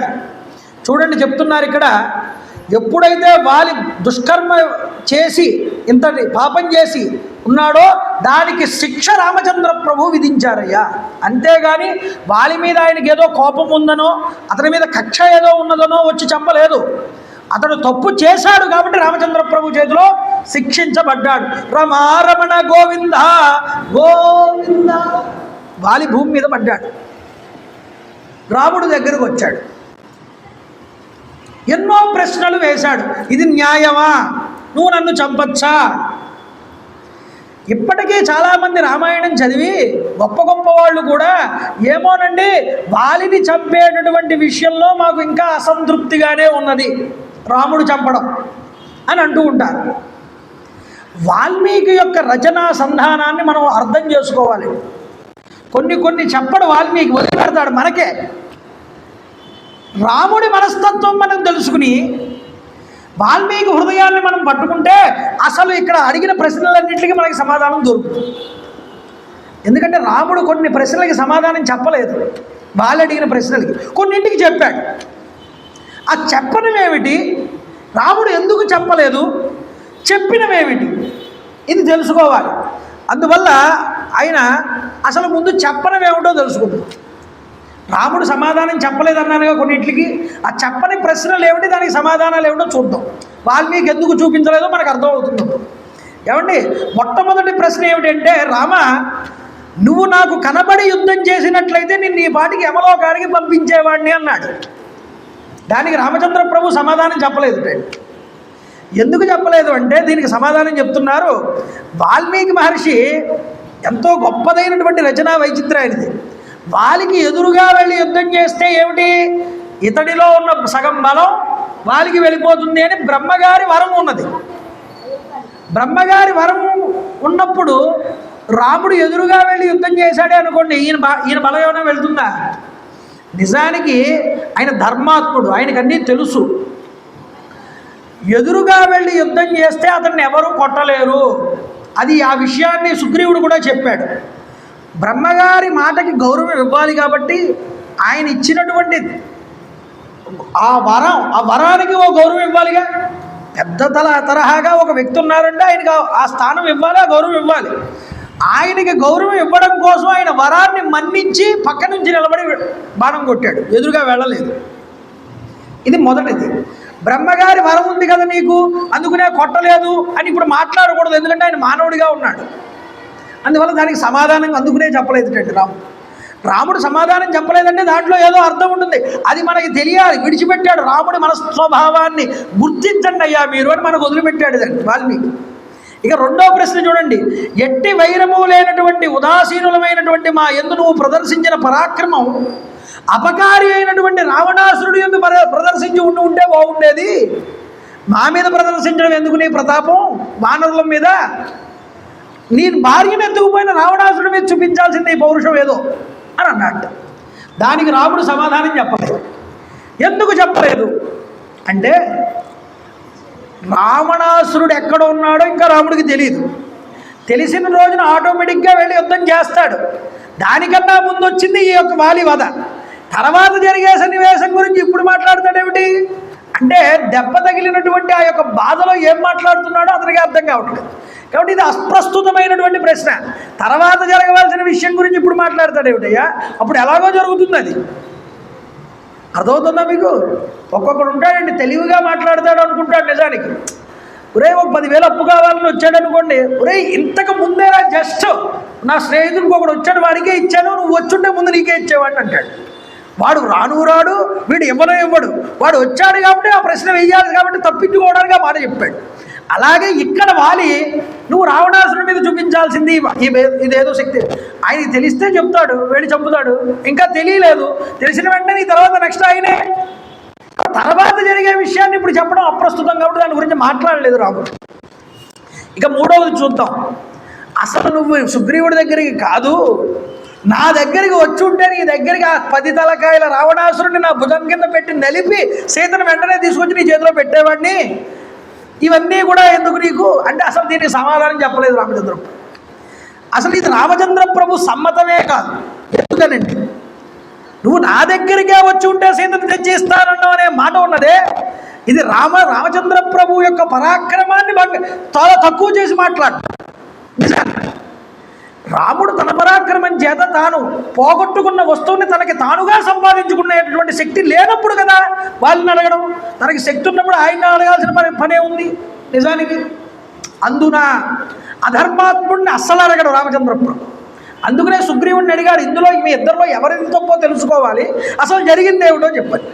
నిజానికి ముందు హనుమ చెప్పాడు. హనుమ చెప్పినప్పుడు ధర్మాత్ముడే కదా అని ఒప్పుకున్నా, న్యాయ విచారణ చేసేటప్పుడు ముందుగా వక్త అక్కడ సాక్ష్యం జరిగిన విషయాన్ని ముందుగా తెలుసుకోవాలిగా. ప్రభువు ఉన్నది ఉన్నట్లుగా తెలుసుకున్నారు.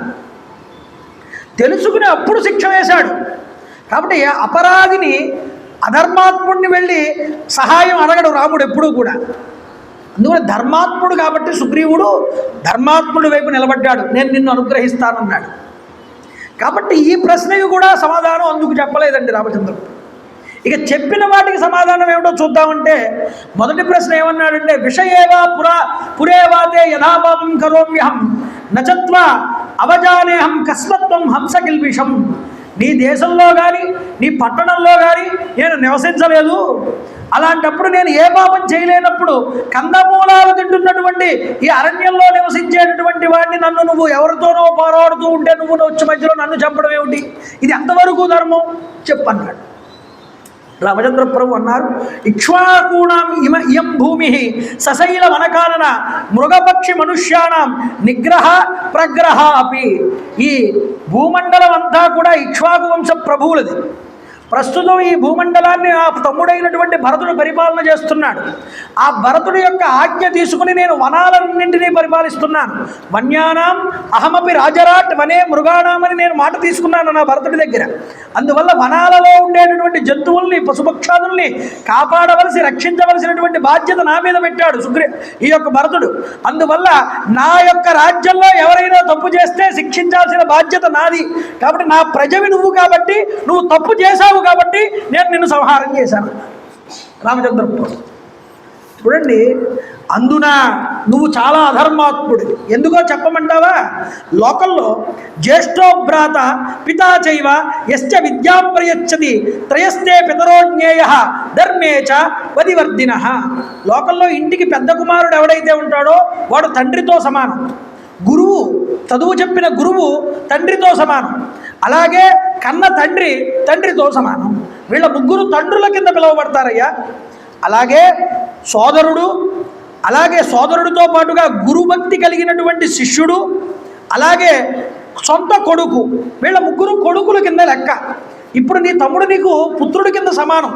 నీ పుత్రుడి యొక్క భార్యని తీసుకొచ్చి అనుభవించడం నువ్వు చేసింది ఎంత దారుణమైనటువంటి పాపం అది. వధూ సంగమ దోషం అనేటటువంటిది నీ ఎందు పట్టుకుంది. అందువల్ల నిన్ను సంహారం చేశాను. ఎందుకో తెలుసా? ఏమంటే ఈ మాత్రం తప్పుగా ప్రాణాలే తీసేయాలా అని అంటావా? మా భరతుడి యొక్క రాజ్య పరిపాలన యందు ఇక్ష్వాకు వంశ ప్రభువుల యొక్క ధర్మశాసనంలో ఇలాంటి తప్పు చేసిన వాడు ఎవడైనా మరణానికి అర్హుడే. అందువల్ల మా ధర్మశాసనాన్ని అనుసరించి ఈరోజు నీకు ఈ యొక్క శిక్ష విధించవలసి వచ్చింది అని తేల్చారండి రామచంద్ర ప్రభు.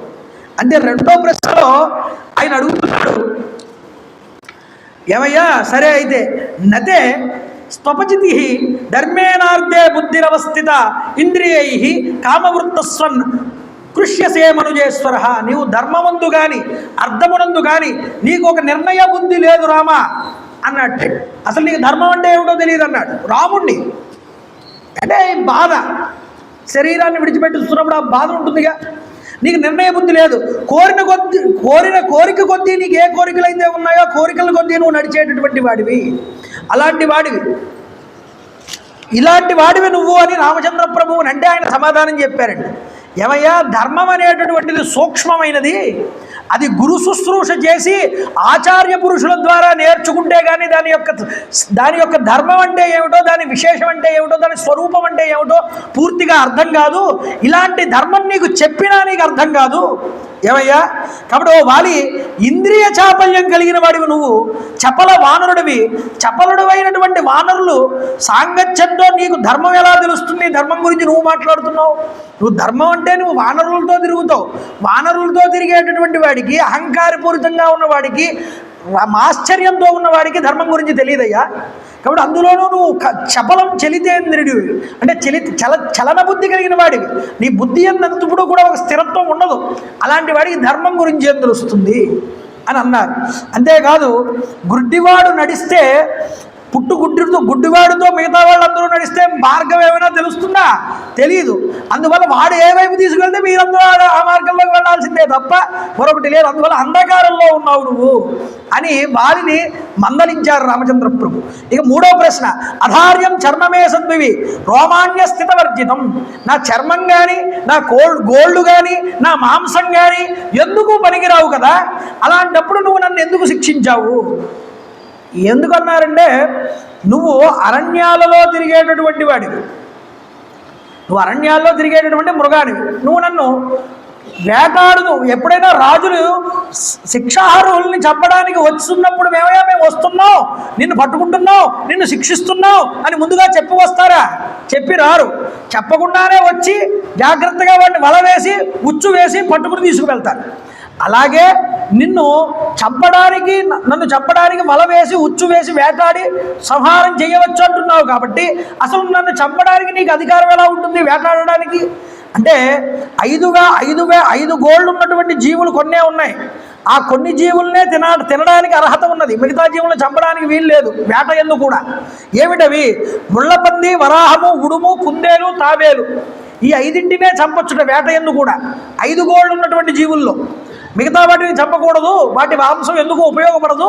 కాబట్టి ఎలా సమర్థించుకుంటావు దీన్ని? నువ్వే అన్నావుగా వేటాడడం రాజుల యొక్క లక్షణమని. వేటాడేటప్పుడు కేవలం మాంసార్థమై చంపం జంతువుల్ని. కొన్ని జంతువులు ప్రజల్ని ఇబ్బంది పెడుతూ ఉంటాయి. అలా ఇబ్బంది పెట్టేటటువంటి జంతువుల్ని కూడా చంపాల్సి వస్తుంది రాజు. ప్రజలకు ఇబ్బంది కారకాలు అవుతున్నాయి కాబట్టి. అందువల్ల నువ్వు అందరినీ ఇబ్బంది పెడుతున్నావు కాబట్టి నువ్వు ఉండవలసినటువంటి వాడివి కాదు, నీవు మృగానివి కాబట్టి నిన్ను వేటాడి చంపాను.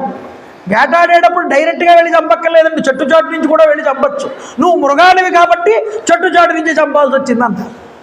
ఇన్ని రకాలుగా రామచంద్ర ప్రభు సమాధానం చెప్పారు. అయితే ఇంకో మాట అన్నాడు, షటో నైకృతిక క్షుద్ర మిథ్య ప్రసృత మానస. నువ్వు వంచకుడివి, క్రూరవృద్ధి కలిగిన వాడివి, అధర్మాత్ముడివి, ధర్మాత్ముడైనటువంటి దశరథుడి కుమారుడిగా ఎలా జన్మించావయ్యా నువ్వు అని మాట్లాడాడు వాలి. మాట్లాడితే వెంటనే రామచంద్ర ప్రభు అన్నారు, ఆర్యేణ మమ మాంధాత్ర వ్యసనం ఘోరవీప్సితం. ఇది మా వంశంలో పూర్వం నుండి వస్తున్నటువంటి ఆచారమేరా నాయనా తండ్రి, నేనేదో కొత్తగా రూల్ పెట్టింది కాదు ఇది. మా వంశంలో మాంధాత అనే చక్రవర్తి ఉన్నాడు, ఆయన కూడా తన రాజ్యంలో నీలాగే దారి తప్పినటువంటి ఒక అధర్మాత్ముణ్ణి ఇలాగే శిక్షించాడు. వాడి పేరు శ్రమణుడు. శ్రమణుడు అనేవాడిని ఇలాగే శిక్షించాడు మా వంశంలో ఒక పూర్వీకుడు మాంధాత. అందువల్ల మా వంశంలో వాళ్ళు ఆచరించిన మార్గాన్నే నేను కూడా ఆచరిస్తున్నాను అని రామచంద్ర ప్రభు చెప్పారు. యుక్తం యత్ ప్రాప్నుయాద్ రాజ్యం సుగ్రీవ స్వర్గతే మయి. నన్ను వధించి సుగ్రీవుడికి రాజ్యపాలన చేయడం అనేటటువంటిది సమ్మతమే. నువ్వు నిజంగా నన్ను వధించేస్తానన్నావు, సుగ్రీవుడికి రాజ్య పరిపాలన కట్టబెడతానన్నావు, సమ్మతమే. కానీ ఇంతవరకు నా చేత క్లేశాలు పొందినటువంటి సుగ్రీవుడు నన్ను చంపాలి, అప్పుడు అతను నా మీద విజయం సాధించి అతను రాజ్యాధికారం పొందాలి. కానీ నువ్వు చంపడం అనేటటువంటిది అనవసరంగా నాకు కనిపిస్తోంది. అసలు నీకు సంబంధమే ఉంది చంపడానికి, ఈ సంబంధం ఏమిటో నాకు చెప్పన్నాడు. చెప్తే నువ్వే కదా ఒప్పుకున్నావు.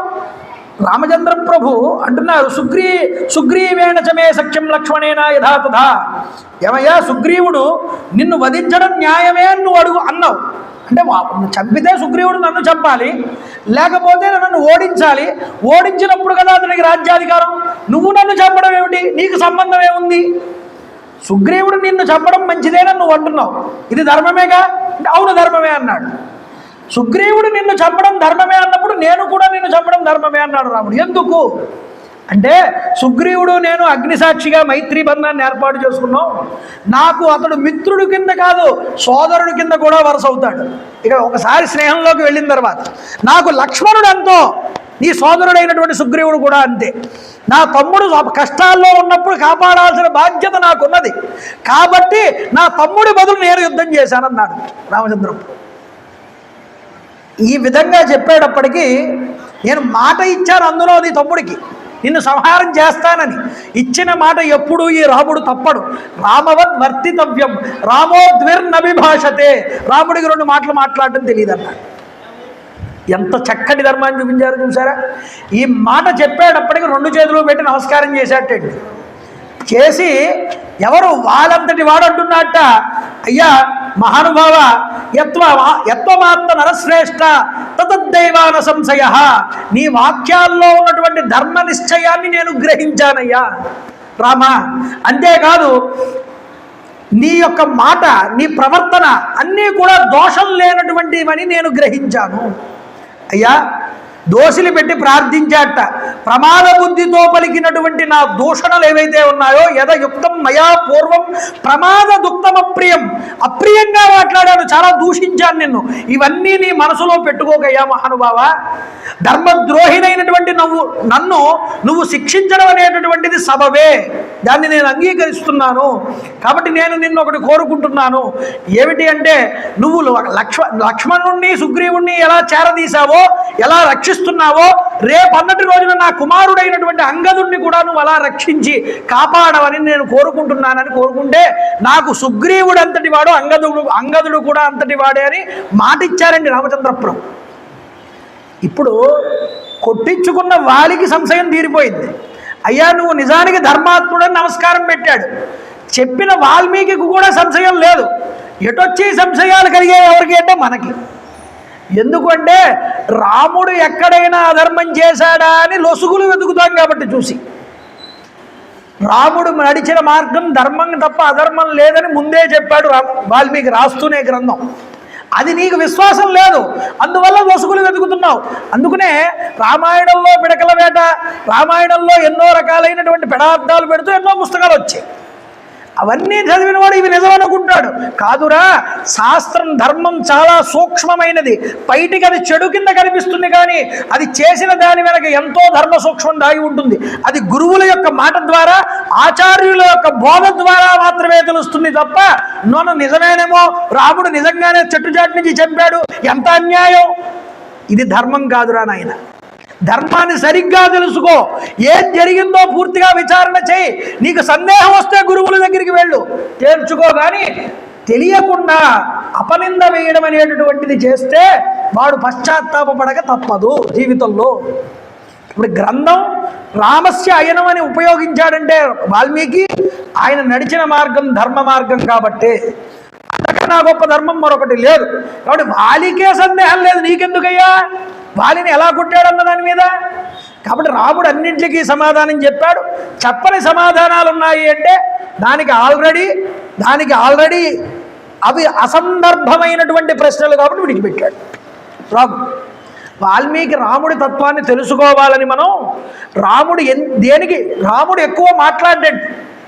రాముడు అవసరమైతే సమాధానం చెప్తాడు, లేకపోతే అవసరం లేని చోట ఎక్కువగా మాట్లాడు. మితభాషి, అందుకనే మితభాషి ప్రియం వద, పూర్వభాషి ప్రియం వద. వాల్మీకి మహర్షి అయోధ్యకాండ ప్రారంభం చేస్తూ రాముడి గుణాలను అంత గొప్పగా కీర్తించారు. అందుకని అవసరం లేని చోట దుర్మార్గులతో, పెడమార్గంలో ఉన్న వాళ్ళతో ఎక్కువసేపు సంభాషించారు రామచంద్రపురం. అనవసరమైనటువంటి ప్రశ్నకి సమాధానం ఆయన చెప్పడు రాముడు. అందువల్ల ఆయన కొన్నింటికి సమాధానాలు చెప్పలేదు, ఎందుకంటే అవి అనవసరమైన ప్రశ్నలు కాబట్టి. కాబట్టి ధర్మము, ధర్మ సూక్ష్మము తెలుసుకోవాలి. ఇందులో ఉన్న ధర్మ విచారణ కూడా పూర్వమీమాంస, ఉత్తరమీమాంస అనేటటువంటి భేదాలతో జైమిని చెప్పినటువంటి పూర్వమీమాంసని, అలాగే కుమరుల భట్టులు వ్యాఖ్యానం చేసినటువంటి ఉత్తరమీమాంసని కూడా వ్యాఖ్యానం చేస్తూ, రేపు ఈ యొక్క ప్రశ్నల గురించి ఇంకా లోతుగా కొన్ని మాటలు మాట్లాడుకుని మిగతా కథాభాగంలోకి రేపన్న రోజు సాయంత్రం రోజు వెళ్దాం. రేపు చక్కనైనటువంటి ఆ వాలిని అంత్యక్రియలు చేసిన తర్వాత రామచంద్ర ప్రభు గడువిస్తాడు సుగ్రీవుడికి. గడువు తీరిపోయినా రాకపోయేటప్పటికీ లక్ష్మణుడిని పంపిస్తాడండి రాయవారు. అసలు దూతగా లక్ష్మణుడు ఎంతవరకు ఉపయోగపడతాడన్నది రేపు చూస్తాడు రామచంద్ర ప్రభు. కాబట్టి రేపన్నటి రోజున ఆ వాలి యొక్క అంత్యక్రియలు, అలాగే తార మాట్లాడినటువంటి మాటలు ఎంతో గొప్పవైనటువంటి మాటలు. హనుమంతుడికి కూడా హితోపదేశం చేస్తుంది తార. ఎలా మాట్లాడింది, ఏం మాట్లాడింది, అలాగే రేపన్నటి రోజున సుగ్రీవుడు రాజ్య పట్టాభిషేకం ఎలా చేసుకున్నాడు, లక్ష్మణుడు వచ్చి ఎలా హెచ్చరించాడన్న విషయాలన్నింటినీ కూడా కృతజ్ఞత అనేటిది ఎంత ముఖ్యమో మనిషికి రేపన్నటి రోజున ఆవిష్కరించబడుతుంది. ఆ కృతజ్ఞత అనే విధానాన్ని గురించి రేపు మాట్లాడుకుందాం. అంతటి వరకు మనం రామనామాన్ని వదలకుండా చెప్దాం. కాబట్టి నేను చెప్తాను, మీరందరూ కూడా చెప్పండి. శ్రీరామ జయ రామ జయ జయ రామ, శ్రీరామ జయ రామ జయ జయ రామ,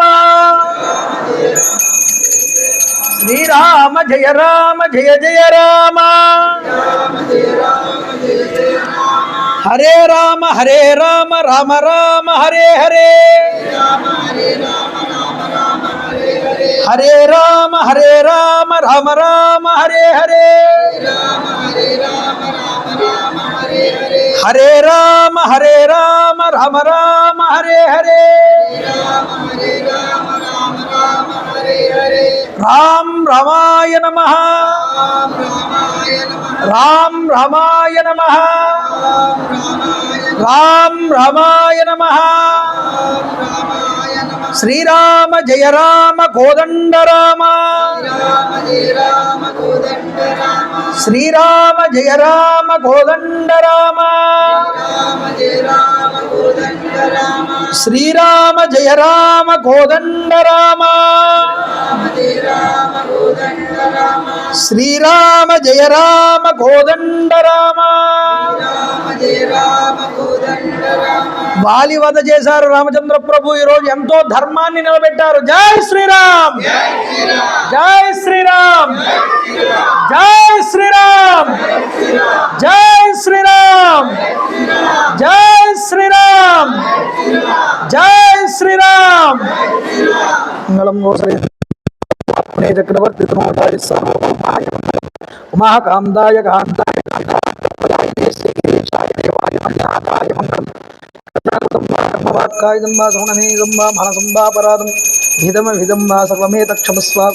శివ శివ కరుణార్థే శ్రీ మహాదేవ శంభో సర్వం శ్రీమామహేశ్వర బ్రహ్మార్పణమస్తు. కాళే వర్షతు పర్జన్య పృథివీ సత్యశాలిని. జై గురుదేవ దత్త. హర నమ పార్వతీవదే, హర హర మహాదేవ. ఈరోజు దుర్గావతి గారి పేరు మీదుగా ఆవిడ్ని తలుచుకుంటూ ఈరోజు కార్యక్రమం జరిగిందండి. ఇక రేపటి నుంచి కూడా మిగతా కార్యక్రమాన్ని ముందరకు నడుపుదాం. దయచేసి అందరూ కూడా నిశ్శబ్దాన్ని పాటించడానికి ప్రాంగణంలో